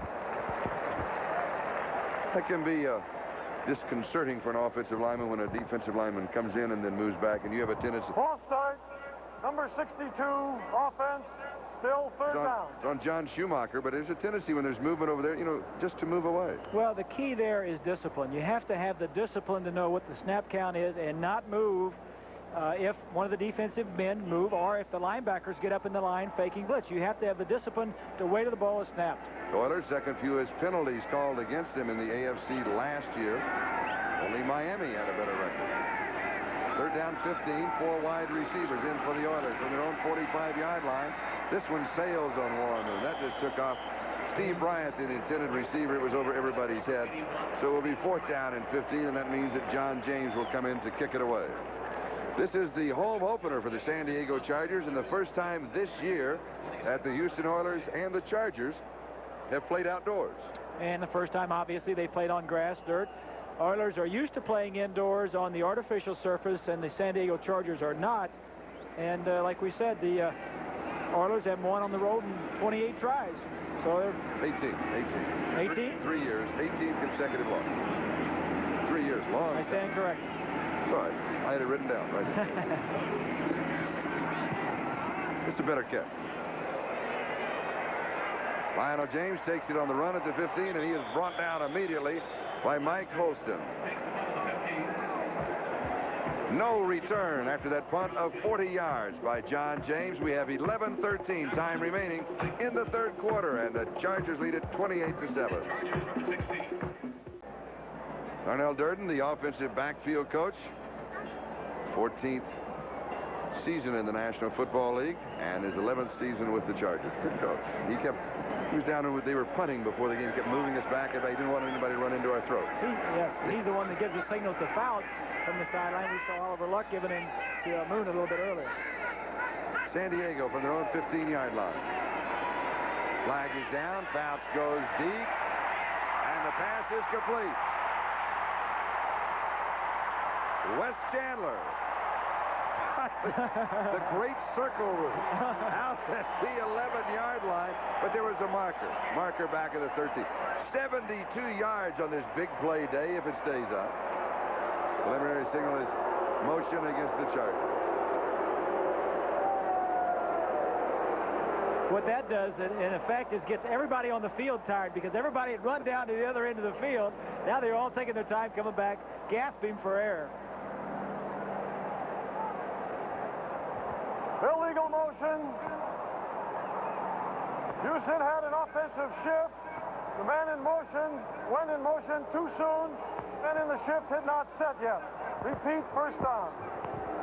What he means by that, Charlie, is What does he mean?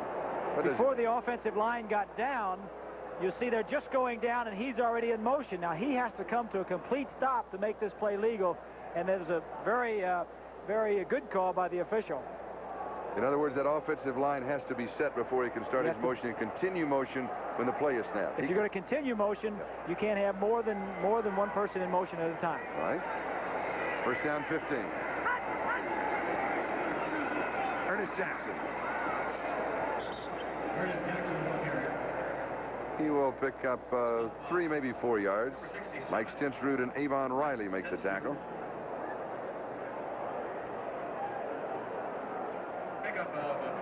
And now we'll watch the plays coming in from the sideline on the signals. I think he already got the signal. Either that or there's an applause play. Well, Dan already got it. He says, I got this play. I'm going to give it to you. It's a good one. Second down and 12. Winslow in motion, coming back to this side. Winslow is open. Kellen has it. Then he drops it wide in his hand. But that's okay, because Kellen so far in the ballgame has 8 receptions for 111 yards, so you're allowed to drop 1. That's not okay with Kellen, and it's not okay with Fouts. They're perfectionists. They want to catch every ball that they can. Just a lack of concentration. Just didn't look it into his hands. Third down and 12.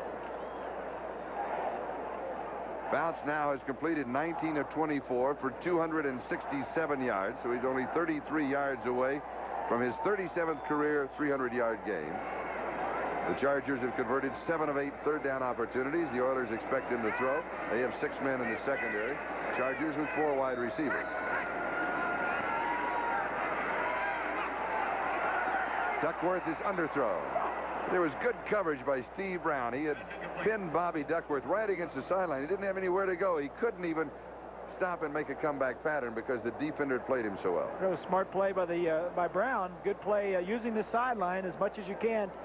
You actually can be the 12th player for the defense if the cornerbacks will use it. So that means that Maury Buford will be kicking, and Carl Roaches should have good field position on the return for the Oilers. We wondered how the Oilers defense would do coming out. They've stopped the Chargers the first 2 times out. If the Oilers offense could get something going, we could get back into it. Good field position. If Houston gets a touchdown on their next offensive possession, then they'll be right back in the ballgame. A little pressure, pretty good kick. Roaches takes it at the 45, hesitates, And he who hesitates will lose 2 yards to the 43. 41-yard kick, -2 on the return. Houston has the ball. They have to get something going. 9:57. That is the time remaining in the third quarter. Don't go to sleep, little buddy. This is Charlie Jones and Bob Griese at San Diego Jack Murphy Stadium before a sellout crowd. And the San Diego Chargers coming into the ball game with a 1-1 record and looking for Don Coryell's 100th victory. Out in front, 28-7. Houston now from their own 43-yard line. Oilers' only touchdown came on a 75-yard touchdown pass from Warren Moon to Tim Smith. It's really the only drive, and it was a 75-yard drive in one play. Incomplete. And Tim Smith, again, the intended receiver is Gilbert, was there along with Bob Greger. Let's check the scoreboard as we bring the ball back to the 43-yard line. It'll be 2nd down and 10 for Houston. In the third quarter, San Francisco and New Orleans. 49ers are going to make it exciting always. 17-17. And Dallas out in front of Philadelphia by 3. Steve Bryant and Eric Mullins are the wide receivers for the Oilers. 2nd down and 10. San Diego leading here 28-7.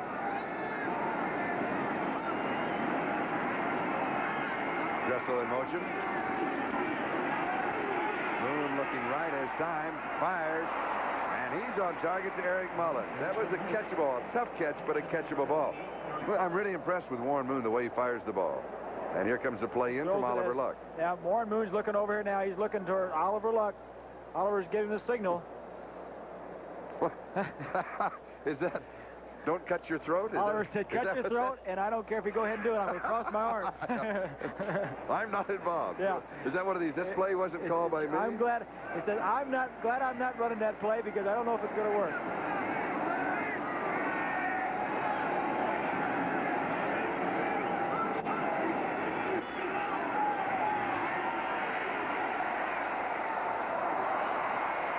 Steve Bryant, and is incomplete. Good defensive coverage by Billy Ray Smith, but an excellent pass by Warren Moon. I have to agree with you, Charlie. Excellent coverage in the secondary by the Chargers. They're getting pretty good pressure. He has to drift a little bit to his left, and now he throws it, and the linebacker is right in front of the lane of flight. So there's good coverage in the secondary, which is allowing the rush to get to Moon and just bother him a little bit. Moon has completed 10 of 22, 207 yards and a touchdown. And John James will now be kicking to Lionel James.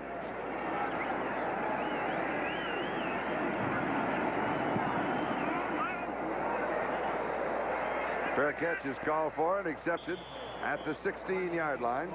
A punt of 42. Change in the offensive line for San Diego. Andrew Gissinger is into the ball game. First downs 20-9. Indicative of the score, which is 28-7. San Diego leading. Fouts all the time in the world of West Chandler. 18-yard line, maybe the 19-yard line. Excuse me, I'm at the 24-yard line. I'm a little missed call on my part. Gain of 8, 2nd and 2, Bob Griese. Fouts throwing against the zone, looks to his left, wants to get the ball. Good coverage over there. You know, Fouts is all time, just all day long to throw, Charlie. Like we said earlier, the Oilers are not trying to get to him. They don't feel like they can get to him. Just some pressure up the middle with their hands in the air. They've knocked 1 or 2 down today, but all day to throw for Dan Fouts.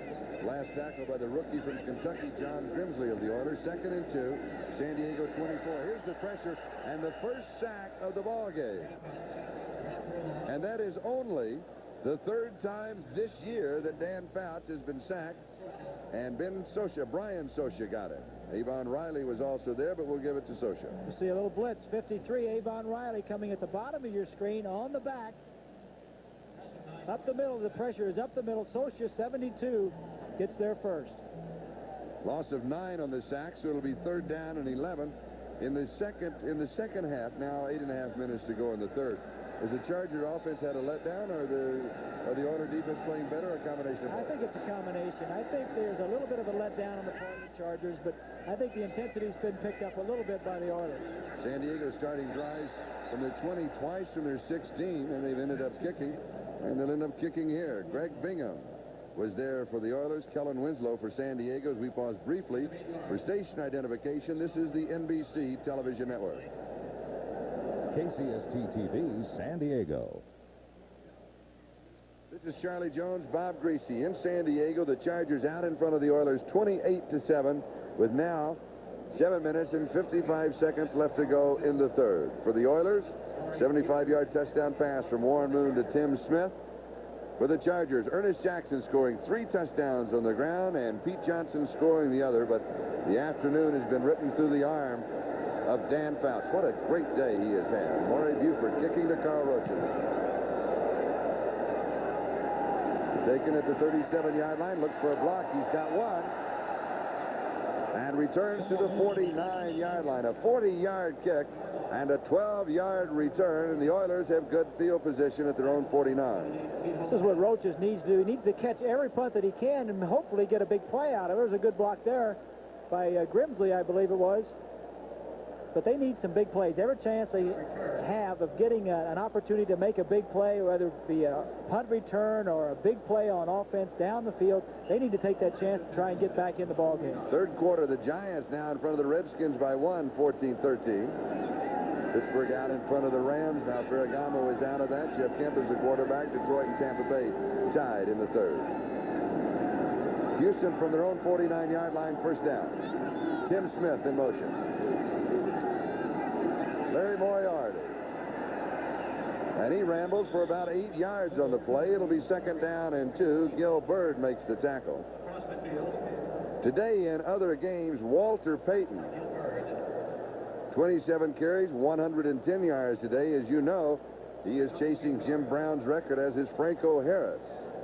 And the yards behind Franco Harris, 301 yards behind. And Franco, 11 carries, only 16 yards today. He's 301 away. Walter's going to be buzzing by Franco next Walter week. May get there chasing before Jim Brown. I think he will get there before Franco. Second down and 2. And he overthrows Mike Holston. Now, Holston was open. Why did he overthrow it? Did the ball sail on him? What happened? I think he didn't have to throw it that quickly, Charlie. He threw it a little bit before he had to. We'll show you right here. This linebacker is going to blitz right up, but he has a man to pick him up. He drops back, but he has to realize, as we take a look at it, when he has to get rid of it and when he doesn't. See, the man was picked up. The blitz was picked up. He could have waited a little bit longer, but that's something you have to do by picking up the offense. You have to know when you're protected and when you're not. In their last 3 possessions, the Oilers have started from their own 40, 43, and 49-yard line. The Chargers from their 20 and twice from their 16. But the Oilers have not been able to cash in on their field position. Third down and a long 2, but he goes deep, and it is incomplete. Dressel, the intended receiver. I'm surprised he's throwing deep in that situation. Well, he had a good situation, Charlie. He had one-on-one. The only thing that I'm seeing with Warren, if anything, is he's throwing the ball a little bit too flat. He's trying to drill the ball where he should throw a little bit higher and softer to give his receivers an opportunity to run under the ball. He's trying to throw it too perfect, too good, too much on the line. You need a little bit margin of error, and if he could just throw it a little higher, I think he would give his receiver more of a chance. So John James is in to kick. Lionel James set for the return. So even though the Oilers have not been able to capitalize on their field position, they are able to keep San Diego pinned near their goal line.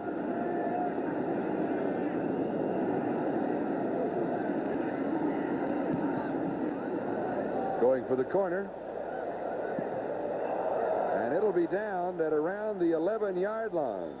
So San Diego will take over on their own 11 or possibly their 12-yard line. A punt of 32 yards, 6 minutes, 25 seconds left to go. We're in the third quarter, and the Chargers lead the Oilers 28-7.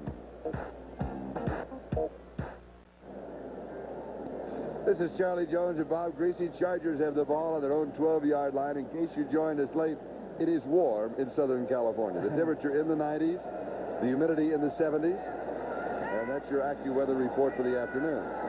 A report that Joe Montana is out 49er ball game with bruised ribs. That was just given to us.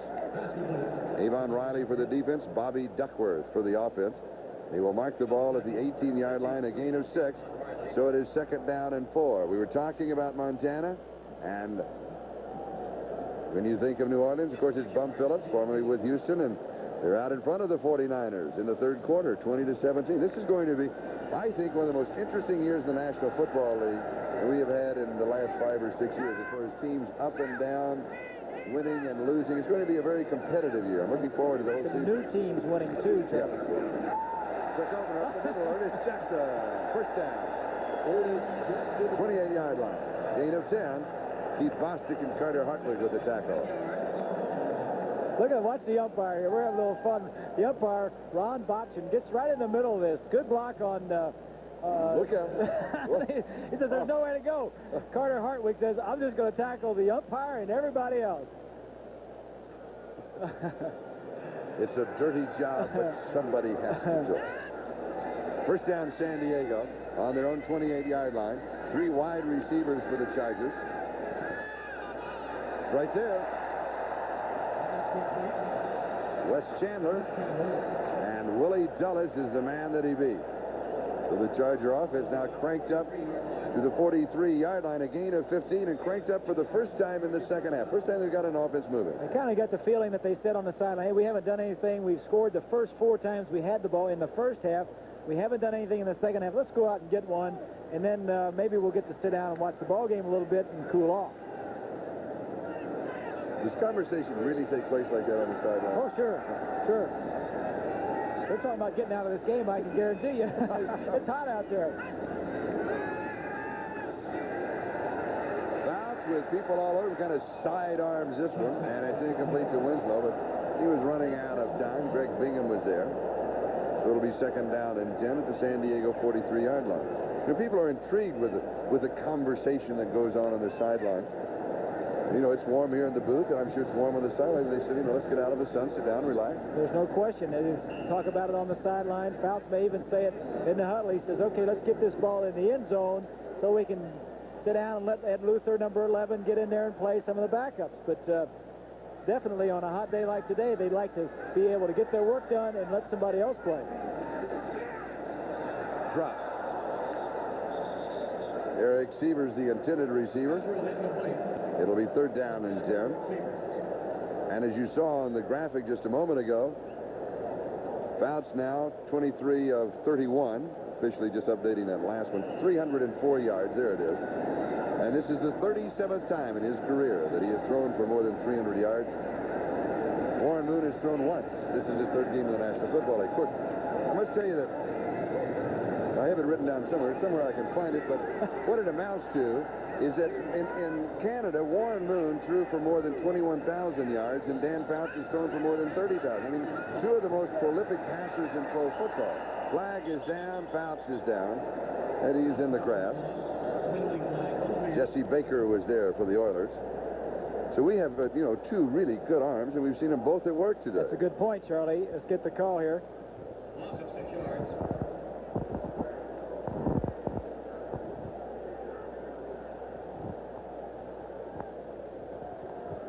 Illegal motion. Again, failure to set 1 full second before the second man moved.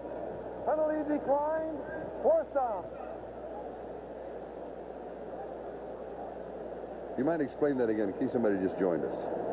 What happens is the offensive line will go down. If the quarterback will come up and say set, the offensive line will go down, and then after they're set a second, then the tight end or anybody goes in motion should go in motion. You have to wait 1 full second. The tight end or the man in motion is not waiting. The line is going down and he's going in motion, and he has to come to a complete set to allow that to be a legal play. Maury Buford kicking to Carl Rocher.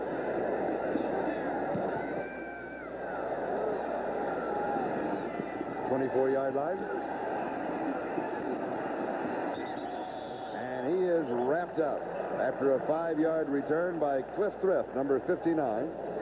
Thrift with surgery on his knee in preseason, that scope surgery, and he was back just in a couple of weeks. Program note, the most popular sport in the world.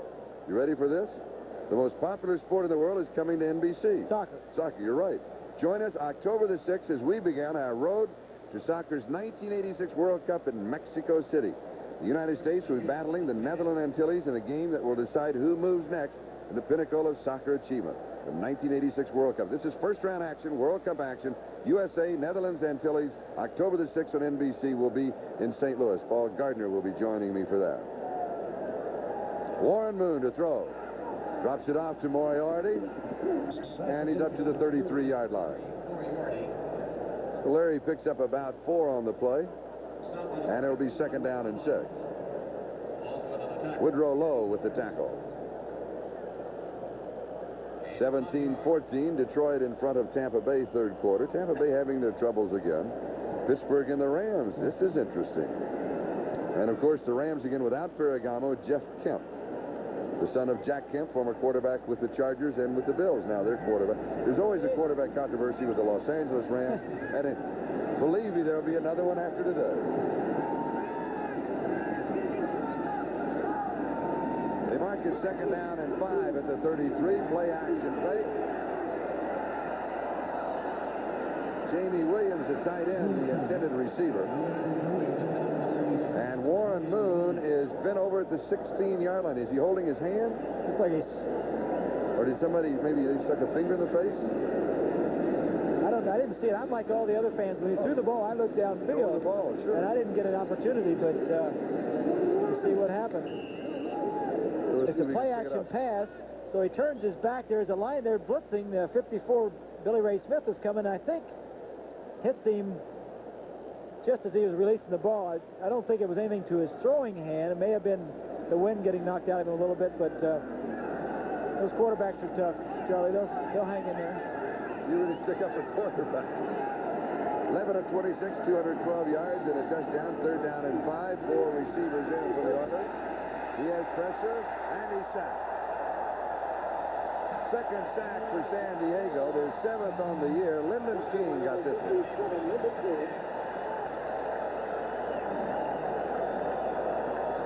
Lyndon King, bruised hand and all in the cast. Bruised hand, even a broken finger, broken hand. Played with it last week, intercepted a pass. Gets in there for another big sack today. Loss of 17, 4th down. 4th and 22. So now the Chargers with an opportunity to come up with field position. 3 minutes, 19 seconds and counting. That is the time remaining. Third quarter. Chargers out in front by 21 points. San Diego amassing 10 men on the line of scrimmage. Then they drop back. They'll rush only 5. Fair catch is called for and taken at the 50-yard line by Lionel Little Train James. A punt of 34 yards. Join us next week for more NFL football on NBC Sports. Start the day at 12:30 p.m. Eastern Time with NFL 84 and your host, Bob Costas. And some of you will see rookie sensation Louis Lips leading the Pittsburgh Steelers against the Cleveland Browns. Tough battle for position, the AFC Central. 3:30 p.m., some of you will see the top-rated quarterbacks in the AFC. Dan Marino of Miami, Mike Pagel of the Coast. Other regional games, Houston will be at Atlanta, the Jets at Buffalo, and the Chiefs at Denver. Your team plays here next Sunday on NBC Sports. San Diego now from their own 50-yard line. And Ernest Jackson gets the call, picks up 7 yards on the play. It'll be second down and 3. Robert Abraham makes the tackle. Jackson, 16 carries, 65 yards, and his first 3 touchdowns in the National Football League, all scored this afternoon. Don Coryell going for his 100th win today. Charlie, I'm told that if he wins today, he will be the first man ever to win 100 games in the NFL and also in college. Quite a feat for... Great head coach, of course, here at San Diego State. San Diego State did it all right here, and then went on to St. Louis Cardinals in the NFL, and then back to the Chargers.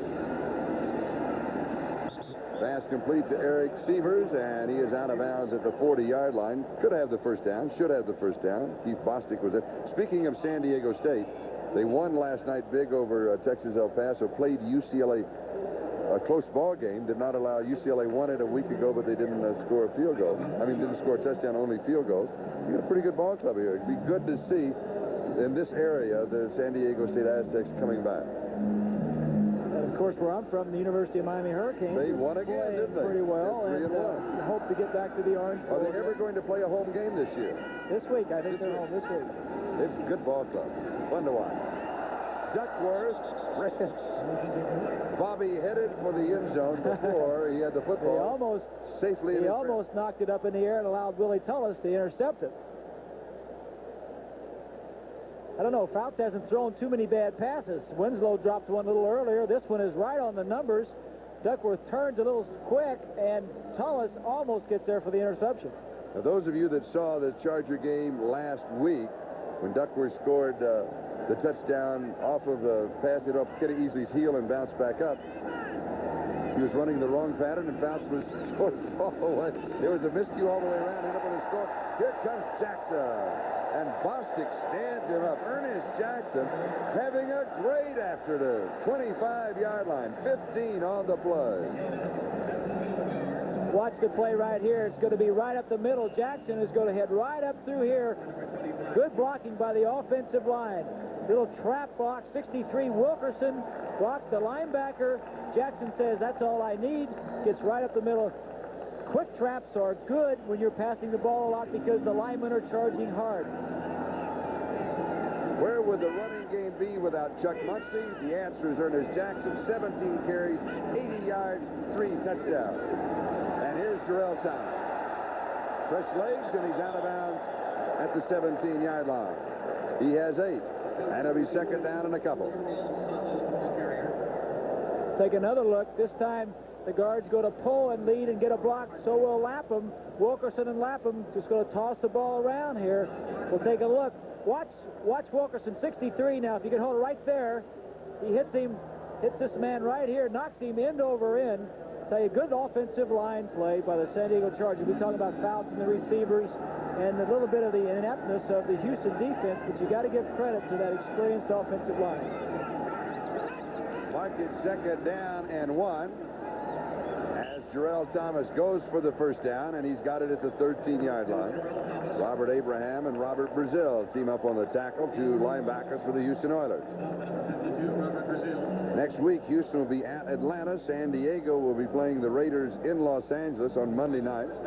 The Raiders edging Kansas City today in a very close ball game. And here's a man he's earned that rest. Looks like they're looking at his leg or his knee or ankle or something. They're checking a little tape or something. They don't look that concerned. They don't. They really don't. Fouts throws, intercepted. Houston has the ball. Carter Hartwig with the interception. His first of the season. Sievers, the intended receiver. That is the 5th time that Fouts has been intercepted this year. First in the ballgame. Take a look at the receivers is going to come down and go down here in the middle, but the wide receiver is going to come down and get in the middle also. There'll be 2 receivers. Hartwig is right here. He'll just come right in between and make the interception. Here it is. As you see Hartwig coming in. Both receivers now will be in the same line. Hartwig jumps in front. I think he was actually throwing the ball to the man in the end zone, the wide receiver. And then Fouts goes and he sits down at the end of the bench. Says, give me that cold ice towel. And I don't want anybody to talk to me right now. 35 seconds left in the third quarter. Houston has the ball following the turnover on their own 6-yard line. And San Diego has a 21-point lead. Warren Moon. Nice touch on a deep pass. And a flag is down. Eric Mullins, the rookie taken in the 6th round from Stanford, didn't play that much in college. The reason he didn't play that much is because he was a track star and wasn't there for spring training, and so the head coach figured that, and that was Paul Wiggins then, figured that he ought to devote more time to football, and he didn't, and so he didn't play that much. But he has blazing speed. Here you see a design rollout where Moon will drop straight back and then sprint to his left. Good protection. You see the lineman Munchak out there. This allows the receivers to get more time and get deeper downfield. This throw is what I was saying a little bit earlier, Charlie, a little bit too flat. If he give a little bit more height to the ball and allow Mullins to use his speed to run to it. Holding, number 23 on the defense. 5-yard penalty, automatic first down. It's Danny Walters. Maybe he was holding Mullins a little bit, and that's the reason he didn't get to it. So it's an automatic first down at the 11-yard line. And the penalty then came, the holding then came before the ball was in the air. If the ball would have been in the air, it would have been a pass interference and at the spot of the foul.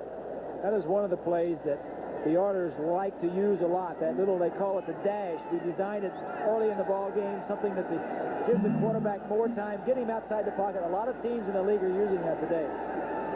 First down, Houston, their own 11-yard line. 6 seconds of the 30-second clock.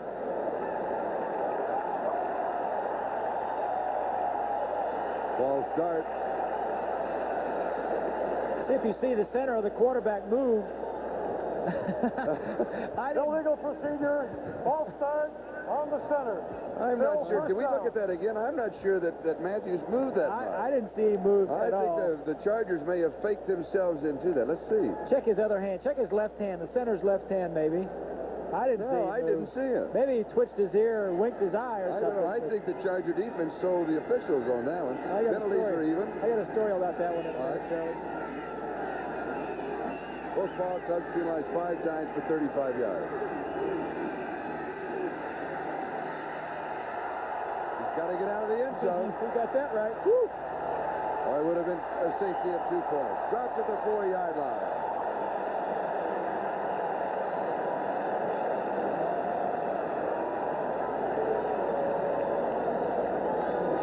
Houston offense in all kinds of problems now. This is a situation where nobody's open downfield. He has a little outlet man to his left. He needs to get rid of the ball, read the coverage. If nothing is open downfield, unload it and get rid of it.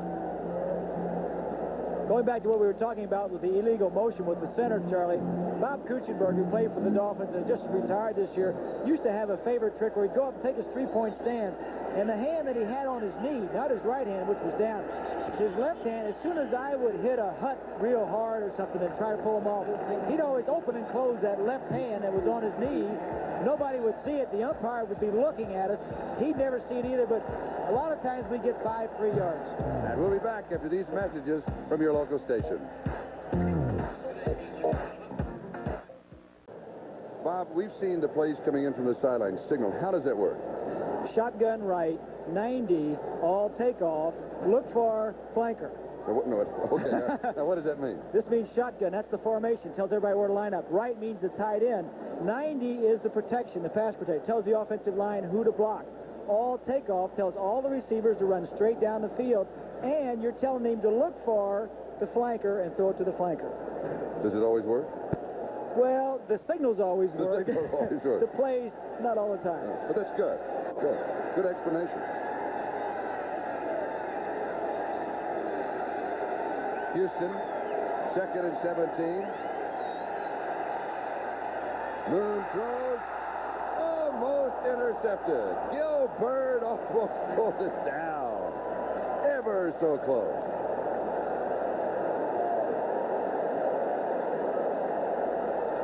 Gilbert almost picked it off. Here we go. Take another look at this. Oliver Luck on the sideline doing the signals. And that's just what you were talking about.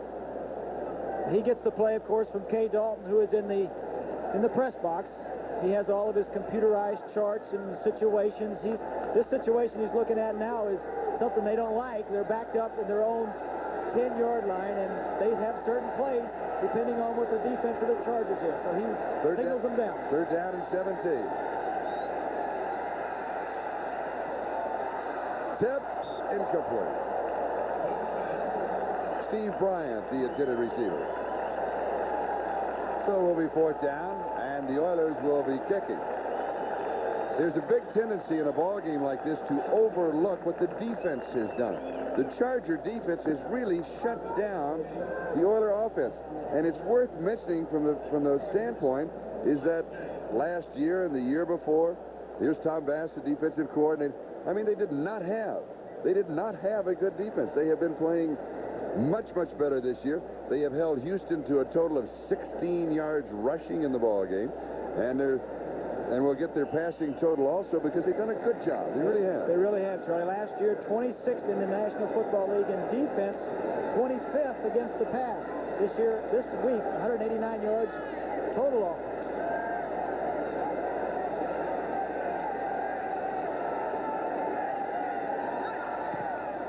Good kick. Lionel James gives ground, looks for a block. He's back to where he caught it. And he picks up about 5, maybe 6 yards on the return. He gave away 3 and he got 3 back. Okay, 41 yards on the kick. John Grimsley making the tackle for the Houston Oilers. We're the opening moments of the 4th quarter, and the Chargers lead it 28-7. Vlad Herzig, the general manager of the Houston Oilers, and he's looking long range also, because this is a young ball club, a great offensive line the next couple of years, an excellent quarterback. So he's building for the future. In addition, they have been involved over the last 5 years raising money in the part of the silver anniversary for the Ronald McDonald House, the Oilers, and they have raised more than $1 million. I go along with that, Charlie. Good job. He's done a great job as general manager. Yeah. Good man. I like it. Ernest Jackson gets the call. Mike Stinson makes the tackle. Now let's look at the statistics. And it's like a teeter board, and it's all weighed to one side. Time of possession 2-1. Almost 2-1 up and down the line, isn't it? I imagine if you had the number of plays, of course, the Chargers would be heavy on that side of the ledger also.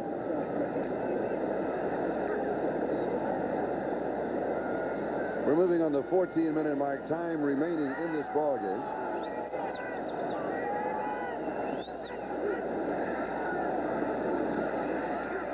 Fouts goes deep. It is caught. Has to be Kellen Winslow. 25 yards. I think he may be the only tight end that can make that reception. Look at that. One hand pulls it down. This is just an unbelievable catch as we have an ISO on him. The linebacker is trying to run with him. Throws the ball over one-handed, knocks it back into his chest. A great throw by Fouts and a tremendous catch. He knew he was going to get hit. Anytime you jump in the air, you're going to get hit when you're coming down. That man is a wide receiver playing tight end. He's a big, disguised in the body of a tight end. That's right. Tight end. Now, save that play for the highlight film, because they'll never know there was a penalty on the play in the highlight film. They bring it back, right. And the highlight film, they'll never know. That's true. It was on Sam Clapham. Fouts, I think we have to give him a lot of credit today, too, Charlie. He got banged around. He's had a sore groin this week, a bruised elbow. Didn't play a lot during the week, but has come back and done a great job. Quick screen to Wes Chandler. And he'll pick up a couple of yards. Robert Abraham makes the tackle. Today's game is being brought to you by the new Chrysler Corporation. We don't want to be the biggest. We just want to be the best. By Midas, for mufflers, brakes, and shocks, trust the Midas touch. And by Burroughs Corporation, the question isn't who's bigger, it's who's best. This is Charlie Jones, Bob Griese. With just over 13 minutes to go in this ball game, the Chargers out in front of the Oilers, 28-7. Third down, Fouts. He fires, has it, and it's there on target. Big first down. Kellen Winslow said, if you took the first one away, I'll get it back. This is the Kellen and Fouts show. Here's Winslow right here. He's going to come right down here, straight down the field. Watch the zones. All these people are going to drop back in the zones, and the wide receiver is going to come down straight down. Fouts will read the zones, lay it over the linebackers before he gets to the deep free safety in the middle of the field. You see Winslow kind of fake to the outside, come back to the inside. That takes timing and a lot of practice. Tremendous throw. Ernest Jackson. Jackson to the 10-yard line. Johnny Meads with the tackle. Let's check the scoreboard.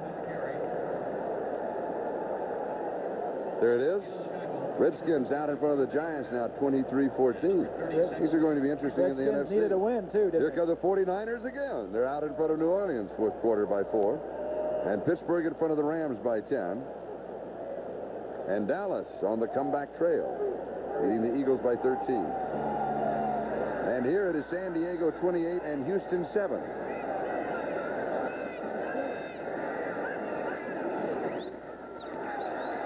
Ernest Jackson. Robert Abraham makes the tackle. Two startling, exceptional plays in this drive by Kellen Winslow, number 80. Jackson comes up limping. Kellen Winslow, number 80, retired after the first game, was gone for a week. In Houston, talked to the USFL, came out of retirement, signed a new contract, not greeted too well by his teammates, booed when he was introduced. Today, 10 receptions, 146 yards. Welcome home, Kellen. All is forgiven. This comes back, goes back in the lineup, catches a football.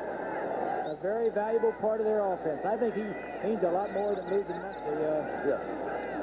First down goal to go to 6, and playing a little timing pattern to Winslow in the corner. Bostic at the coverage, and it's incomplete. It'll be second down goal to go. Just one-on-one. It's the old alley-oop. Winslow with a couple inches on Bostic. Bostic has got him covered pretty well, but still, Winslow's big hand if he could pull it down. I'm impressed with San Diego, Charlie, the plays they're calling. They're getting their people in the right situations. Of course, they've got the offense to really execute it too, but they do what they need to do offensively. They get their people in the situations and let them perform. Second down goal to go, 6-yard line. Ernest Jackson, and he is cut down. Good defensive play. John Grimsley made it. No, that was Terrell Thomas, excuse me. Terrell Thomas now the running back for the Chargers. Something that when you look back at this game, you look at the statistics, you look at the score, you read the stories, you reflect on the telecast, you're not going to remember the good things that Houston did. You're going to remember that they were beaten and soundly beaten. But I do see some bright lights for Houston in the long haul. That the offensive line is good. They have a good quarterback, good receivers. The defense, they make some mistakes on and off. They're going to be good. They are coming together. They have to go. A young team has to go through a situation like this. I alluded earlier to my first 3 years with the Dolphins when we were an expansion team. We lost a heck of a lot more games than we won. In fact, I was in a lot of games like this. I know what the Houston Oilers are going through. So these things they have to go through, but they have to learn from them also. We'll be back in just a moment. On the headsets, Bruce Matheson, he's the number 3 quarterback for the Chargers. Third-team quarterback, Charlie, played at Nebraska, was a backup at Nebraska a few years ago, only threw 33 passes in his college career, only thrown 5 as a Charger. I got to know him when he came to Miami with Nebraska for the Orange Bowl, came over to my house for dinner on Christmas Eve. It's part of the Orange Bowl program where we're taking some of the players and their wives out. I saw him yesterday, came over, he says, I made it. I made the team. First things first. And here is Ernest Jackson. He came out limping a moment ago. Then during the commercial break, we were kind of searching for him on the sidelines. We couldn't find him. The reason, he was back out on the field. He's not going to let that opportunity to play slip by. Not on a day like today.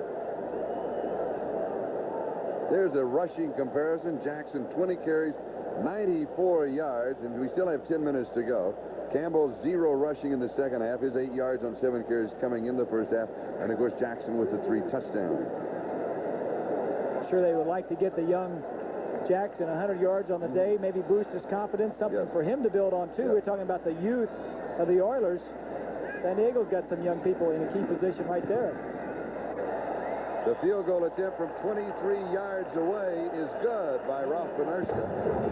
And so the Chargers now have, for all intents and purposes, they put it away 31-7 with exactly 10 minutes left to go in the ballgame.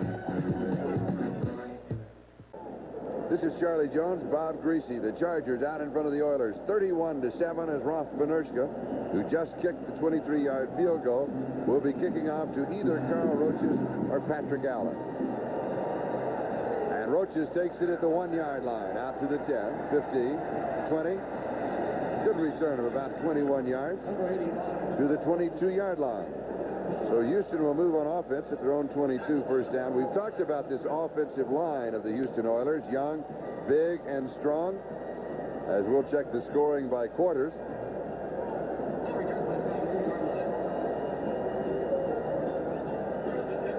And it's all on one side of the ledger. That offensive line of the Oilers, averaging just under 2 years of experience and almost 280 pounds. Harvey Salem, Mike Munchak, Bruce Matthews, John Schumacher replacing Pat Howell, who has a shoulder injury, and Dean Steinkuhler, the #1 draft choice, number 70, the right tackle. Moved from guard to tackle. And here's Larry Moriarty. And he'll get a yard, and that'll be it. Second down and 9. Chuck Ian makes the tackle. Steinkuhler, number 70, 6'3", 273 pounds. You mentioned Nebraska. He played for them. Winner of the Outland Trophy and the Lombardi Award, and the UPI Lineman of the Year. Bill Walsh, his offensive line coach, and Hugh Campbell, head coach, are very happy with what Steinkuhler has done. They said they're very surprised at how easily he made the move from guard to right tackle. They're very impressed with his pass block. Didn't get an opportunity to block much in college. Very impressed with what he's done so far. The Oilers, a very young ball club. 33 of the 49 men on their roster have 3 or less years of experience. Knocked away, Dressel the intended receiver, and a flag is down. McPherson made the defensive play. The question is, did he get there too soon? I think that's going to be the call, Charlie.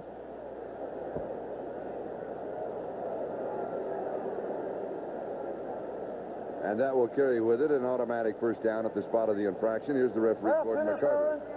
Number 24, defense, automatic first down at the spot. Charlie, we were talking about the youth of the Oilers. And reading some of the clips from the last couple of games, they're very frustrated about the losses. They say they need more intensity. They need more desire. They've got the desire. They've got the ability. They just need the experience. They need to be put through these situations. Doesn't matter they're behind by a lot of. They just need to get through this game experiences and learn from it. Here's Willie Joyner, the rookie from Maryland, taken in the 7th round of the draft, and he is dropped by Gary Johnson. Let's go back to number 70, Dean Steinkuhler, offensive tackle. Steinkuhler and the entire offensive line, as we take a look at number 70, Steinkuhler, doing a good job blocking. They haven't played together that much. There was a Harvey Salem went from right tackle to left tackle. Matthews moved from right guard to center. Munchak was the only man that has played the same position. Steinkuhler came in. So they have a lot of young people, but they moved them around the line. They need to get in there and play and just play together. You mentioned earlier they've lost 18 consecutive road games. This would be their 19th loss. They held the record with the 49ers. They'll hold that record by themselves, and they'll play 4 of the next 5 games on the road. So it's been 3 years since a long 3 years since they won on the road. Olston, the intended receiver, it'll be 3rd down and 10 back at the 28-yard line. And that ball, Charlie, should have been caught. It was a perfect throw. We were talking a little bit earlier about putting a little more air under the ball to allow the receiver to run to it. That time he did. The receiver had it on his fingertips and should have caught the ball. Now, let's take a close-up look at Warren Moon. You like him. You like from what you saw when we looked at the films and the tapes, and you talked to him in the first half. You liked his quick release. What else do you like about him? I like everything about him, Charlie. The only thing that I've seen that I don't like is sometimes long downfield he throws the ball a little flat. That's just a tendency to say, I've got a strong arm, I can drill this ball in there. Sometimes you have to lay it up a little bit, but everything else, he's got the feet, he's got the intelligence, he's got the zip, the quick release on the ball. He's going to be a good quarterback in this league. Pass is incomplete, and it'll be 4th down in 10. I asked Warren Moon, why did he go to the CFL, the Canadian Football League? Why not to the NFL? He didn't wait for the draft. He signed right away with the CFL. His comment was, there was a lot of quarterbacks coming out that year, and he was told by some scouts that maybe he'd have to sit and watch for a while and maybe couldn't play right away. He said he went to Canada so he could play immediately. Was there for 6 years. And he won 5 Grey Cup games. 5 Grey Cups, along with Hugh Campbell. That's the Super Bowl academy. The equivalent. Came back down here, and his first year is getting the playing time. He's way ahead of John Elway's and all the top quarterbacks that were drafted last year. For John James, this is his 9th kick. Lionel James takes it on the bounce. He's to the 35 and then out of bounds at the 39-yard line. 44 yards on the kick, a 9-yard return. Carter Hartwig was there for the Oilers. On NBC tonight is the premiere of Silver Spoons. Ricky and his dad return at a new night and time with the Tap Dance Kid, guest star Alfonso Ribeiro. Then meet the new kid on the block, Punky Brewster. I love that name, Punky Brewster. Should have been a linebacker. You'll fall in love with America's newest little sweetheart, the premiere of Punky Brewster. Michael and Kit battle an old foe bent on revenge on Knight Rider. Then 2 undercover cops put it all on the line in the action-packed 2-hour movie premiere of the new series, Miami Vice. That's all tonight on NBC. And Ed Luther is now the quarterback. And Jarrell Thomas is the running back. So Fouts now will take a rest. Mark Studaway with the tackle. So the Oilers And they're now looking at a lot of people, and they'll see their rookies in on defense, and the Chargers a chance to look at some of their people with just over 7:45 left to go. Don Coryell told us yesterday that Luther really doesn't take any snaps during the week on the Charger offense. He runs the scout team, and Fouts runs the offense. Something I really don't agree with, Charlie, because I feel like if your main man goes down in the middle of a game, the backup has got to get in there and perform and be able to play. I don't say it should be 50-50, but the practice time should be split somewhere like 70-30, so if the backup has to go in, he knows what he's doing as far as the offense is concerned. Here's Jarrell Thomas, and Robert Abraham takes him out of bounds, and a flag drops on the far side. Next week again, Houston will be at Atlanta. And I think Jarrell, he may have gotten a finger in the eye, is what it looks like. And San Diego will be on the road against the Los Angeles Raiders in the Coliseum on Monday night, a week from tomorrow night. The Raiders winning today, just edging Kansas City after the Chiefs had the lead. Raiders came back and took the lead. And I'll tell you, the Raiders Chiefs got it back, and the Raiders ended up winning. Raiders are going to be tough to beat. Yes. They have that ability. They change players, but it's the tradition. They come back and win the game late in the fourth quarter. Face mask, 5-yard penalty by the tackler. We'll repeat, second down. The call on Robert Abraham, number 56. He was the tackler. There it is. Way to go, Robert. No, don't pull it around. No, he let it go. See, just 5 yards. If you'd have held on and jerked, it would have been 15. Flagrant. Yeah. Flagrant is 15. Incidental, 5 yards. Second down and 1. The ball at the San Diego 48-yard line. Luther gives off to Jarrell Thomas, and his momentum will take him to the 50, and it will be a first down as Brian Socha leading the Oiler defense along with Mark Studaway, the rookie out of Tennessee. There's Dan Fouts, now resting on the sideline, completing 26 of 37, 336 yards, no touchdowns, 1 interception. He set up the 4 touchdowns, though, no question about it, and the field goal. He's gonna ask to work just 1 week, one day next week also, right? One day. Just let me throw one day, and then I'll come in, throw 350 yards, set everybody up, get the offense down there. I asked him if he played golf during the regular season. He said, I usually play on Tuesday, but now I'm just packed in ice on Tuesday, so I can't play. Buford McGee, the rookie from Mississippi, now the running back for the Chargers, and he is stopped by the rookie from Nicholas State, Johnny Meads, the number 3 choice of the Houston Oilers. And Charlie, getting back to Dan Fouts, you know, he really means a lot to that offense and the entire team of the San Diego Chargers. Last year when he was hurt, they didn't play too well. He is not only a great player on the field, but a tremendous leader. He's well-liked, very popular, and just a very intelligent, very sincere man. And a lot of people don't know him, but yeah, they think of him as being distant or a little aloof, but he's not. He's very friendly. Maybe it's the beard that he wears. That may be part of it. I think that kind of scares away some people. He's a very friendly, very outgoing young man. Buford McGee picking up 4. Mark Studaway making the tackle. Let's check the scoreboard and see what else is going on this afternoon. Fourth quarter, Redskins out in front of the Giants. Giants, one of the surprise teams. Although you thought, you said from the beginning they would have a good team this year. Yes, I did. And they'll still be there.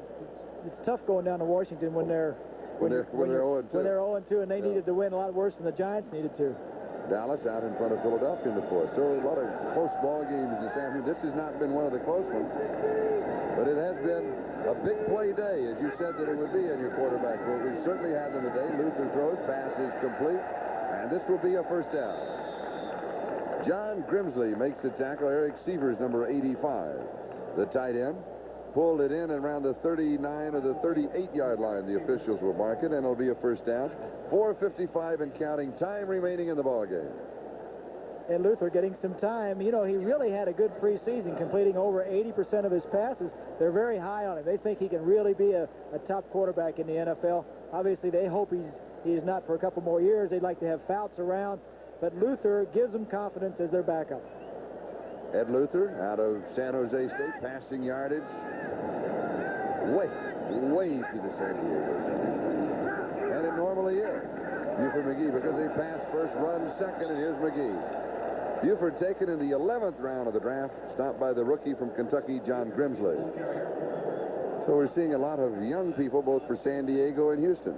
Charlie, we talk about the young Houston Oilers team, and we've talked about what they're trying to do long term. Really, the San Diego Chargers are a team in transition in a way. Offensively, not so much, but yet with Muncy in the offensive backfield.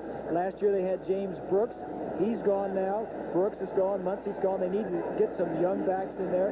And defensively, the top draft choices last year: Billy Ray Smith, Bird, Connor Gilbert, Danny Walters, Mike Green, an inside linebacker. So defensively, they have a lot of young players, and they're trying to do it and still win with the players that they have. McGee, the ball carrier, meets with a tackle, and the flag came down. I'm talking about young ball players. Ernest Jackson, number 41, who is the running back, so he's running in Chuck Muncy's place. As you know, Muncy with the drug problem is now, for this moment at this point, is out of playing with the National Football League, and they're going to have drug rehabilitation for him. Ernest was taken in the 8th round last year. This is his second year. And in this ball game, 20 carries, 93 yards. There he is. And he rushed for 3 touchdowns. His first 3 touchdowns in the National Football League. He's got to be a happy man. Oh, and yeah. I think you know, when people ask me, what is the loss of a Chuck Muncy, one of your main people? Well, you see the other players. You see the Ernest Jacksons, and you know they don't have the name of a Muncy, but give them a couple of years and maybe they will. So the players see someone there to step in and fill the void, and Jackson has done that today. 2nd and 14, Luther. This is a screen, and it is dropped by Buford McGee.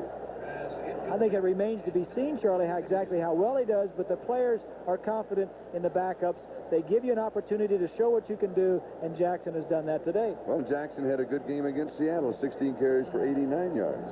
So in his first 2 opportune times that he has had, then he has come through. You have to say that. 3rd down and 14. The ball at the Houston 42-yard line. 3 minutes, 31 seconds left to go here. The score, San Diego 31 and Houston 7. San Diego led 14-0 after the first, 28-7 at half, 28-7 after 3. They got the Rapanuska 23-yard field goal. And 2 flags are down. The ball is intercepted by Patrick Allen. And the lateral. Houston, we believe, has 12 men on the field. Bostic finally wrestled out inside the 25. Ed Luther makes the tackle. But if the Oilers had 12 men on the field, no wonder they had an interception.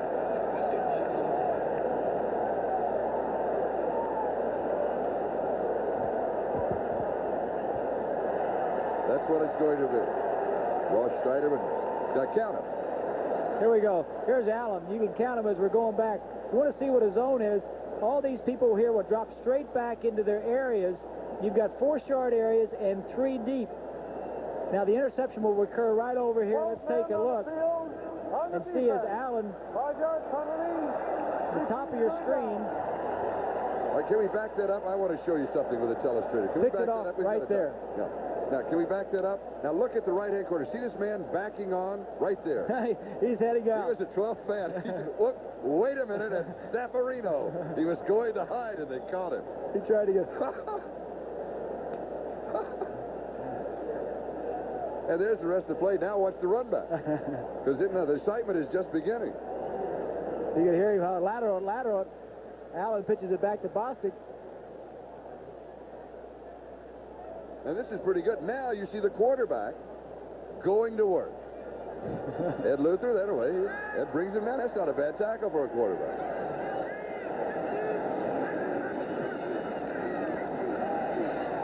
Luther to throw. Incomplete. Eric Sievers.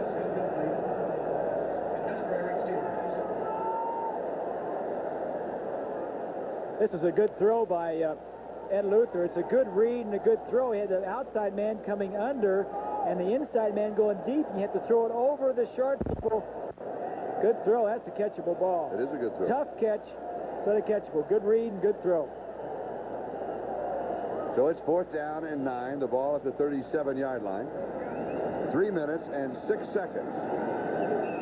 Time remaining in the ball game. 17 seconds and counting. That is the time on the 30-second clock, as the Chargers don't seem to be any in a major hurry to come out on the field. And now 6 seconds are counting. They may just let it count down. Now here's what they're doing. They're going to let the 30-second clock run out. See where the ball is on the field? It's on the dirt. They would have to hold, and Bernerska would have to kick on the dirt. Warming up, he had trouble planting in the dirt. With his plant foot, he would slide. So now they're going to take the penalty, and now he'll be able to kick it from the grass. There's the clock. It's run down. Geez, it's a long kick, Charlie, if he can kick it that far. Now, if Houston is smart, they'll refuse it. And then what they may do is to mess the whole thing up and bring it more at you for DuPont. Offense, 5-yard penalty, still The Silver Spoons program will be seen in its entirety immediately following the conclusion of NBC football coverage over most of these stations, except for most Pacific time zone stations, where the program will be seen at its regular time. And it will be more review for DuPont. So now what they were doing is give him a little more room to go for the corners or to hang it up short. Good point. Well, I finally got to the right point. Good point. I liked the other one, but it didn't apply. And he puts it out at the 21-yard line. A kick at 21 yards. So we've got a timeout. 2:59 left to go. Chargers lead it 31-7. We'll be back in just a moment.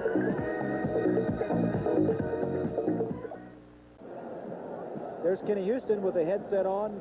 He can't be too happy. Defensive backfield coach for the Houston Oilers. He played a lot of good football against me when I was with the Dolphins. Houston was with the Oilers for a while and then with the Redskins. Likes his aggressive defensive secondary. Obviously, they ran up against a hot Dan Fouts today. Oliver Luck is now the quarterback for the Oilers. And he has the first down at his own 21-yard line. And this is the dash, and he can run with it from there. And this was Bob diagrammed that earlier. You roll out to one side, you look downfield. If it's not there, you try and pick up some yardage to get out of bounds. You dash to the sideline. Dash to the sideline, like the 12th man did. That's exactly right. You dash to the sideline.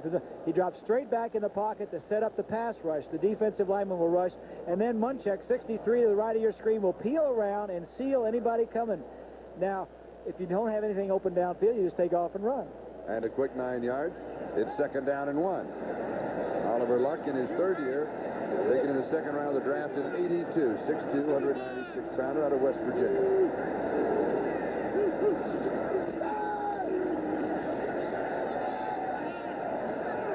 And he completes the pass to Tim Smith, 48-yard line, a gain of 18, and the first down.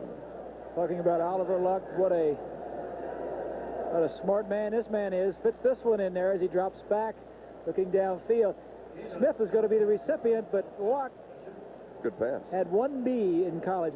University of West Virginia had 1B his freshman year. I think it was freshman calculus, which kept him from getting a perfect 4.0. Just a little bit below your IQ, Chaz. Oh, just so far down. The only B I got was in my bonnet. The candidate for a Rhodes Scholar, he's got the smarts to play the position. Oh, I knew you were setting me up for something. This is a screen, late developing, and it is complete to the tight end Dressel. Boy, I would like watch Stockett Farrell for that one. Oh, you quarterbacks, you're all alike.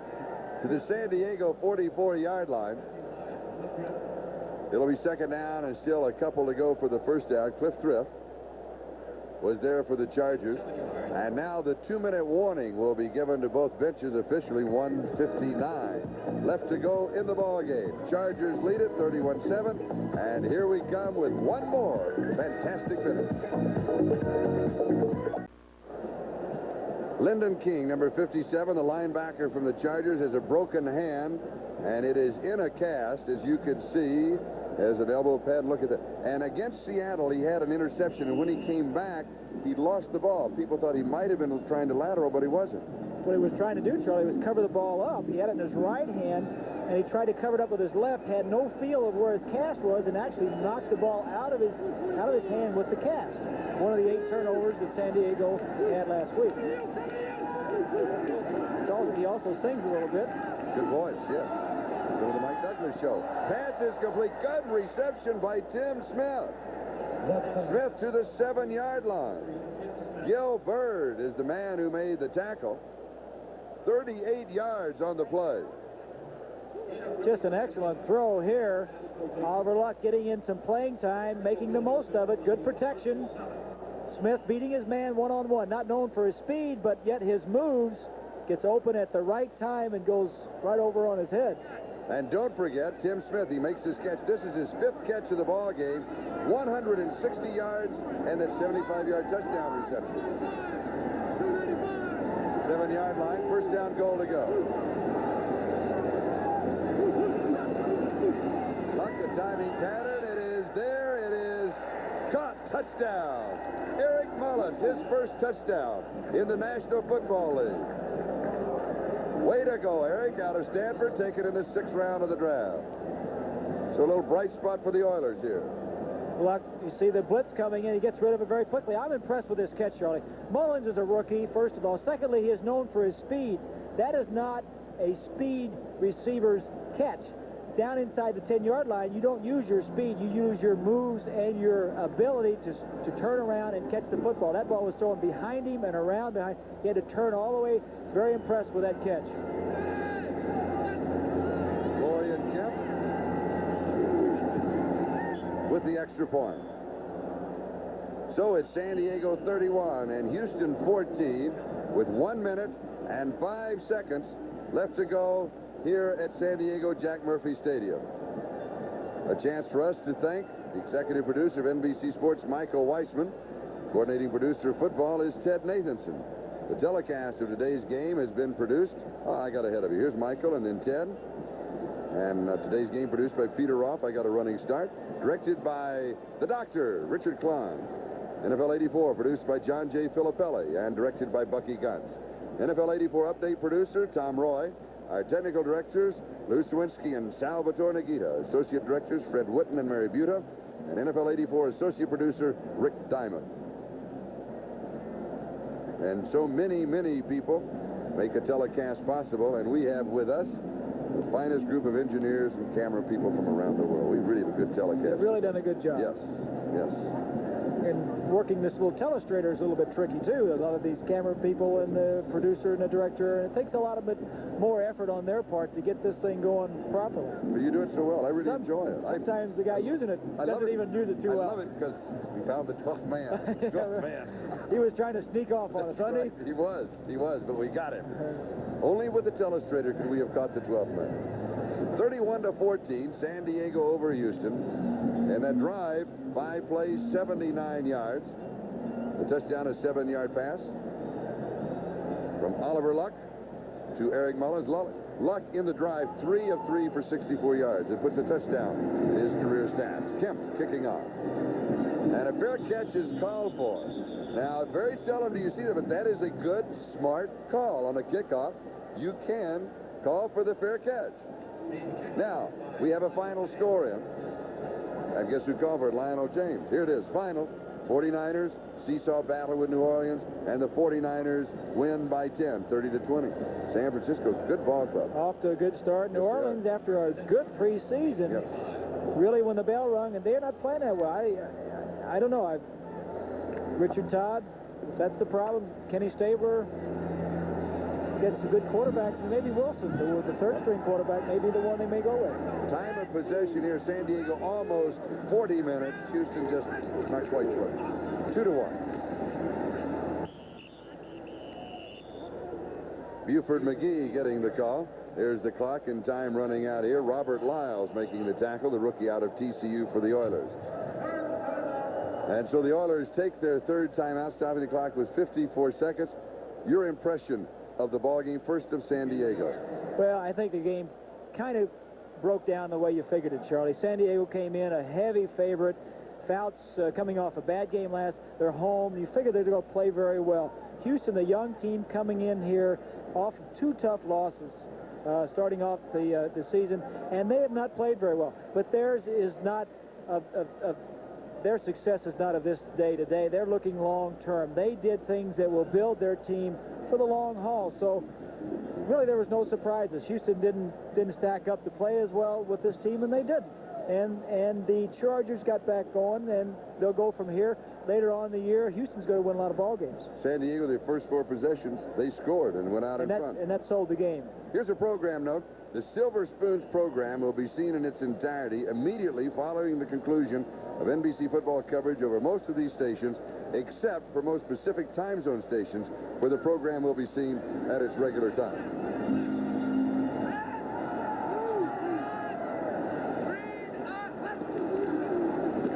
The Chargers is content to run out the clock. Here's Buford McGee. Let's go back to the opening of the telecast. The keys to the game. Houston, Bob, you said they had to, for them to win, they had to control the football. Yeah, either running or passing, and they tried to do it throwing, and really just didn't do it. The control of the football was by the San Diego Chargers. And for San Diego, put pressure on Moon, shut him down, because he is capable. We saw it, the 75-yard pass to Tim Smith, capable of the big play. Well, and so they did it. So it worked. Exactly. And right now, let's go to New York for this update. All right, Charlie, let's shift gears here a little bit and check pennant race baseball. At Wrigley Field today, the Mets kept their very slim hopes alive. They beat the Cubs 9-3. Darryl Strawberry, a homer among his 3 hits, 5 RBIs. The homer was his 22nd. Bruce Bereni, the winner. Steve Trout, the loser. The magic number stays at 5, and the lead is 8.5 over the Mets. In the American League West, all 3 contenders won. Minnesota, behind Frank Viola's 17th victory, a 5-hitter, beat Texas 2-0. The White Sox lost to the Angels. Big win for California, 4-2. Kansas City defeated Seattle by that same score, 4-2. So Minnesota remains tied with Kansas City. They reach a half game in front of the Angels in the American League West. Thank you, Bob, for the baseball update. Here, you might say the magic number is 44. 44 seconds, that is the time remaining, because this one is in the books for the Chargers. That was a big game for the Chargers. They're back on the winning track for a big game next week. So their first game at home, they were glad to get back to home. Total offense, 468 yards for San Diego in their home opener. And McGee picks up some yardage on the left side. John Grimsley with the tackle. Don Coryell, the head coach of San Diego, his record 99-66 with 1 tie. And now with this ball game, his 100th career coaching victory. That, of course, includes the playoffs, but they all count. Regular season playoffs for this man, Air Coryell, he is known. The takeoff was smooth. They were flying high. And they touched down all 3 wheels at a perfect landing. Soft landing. Yes.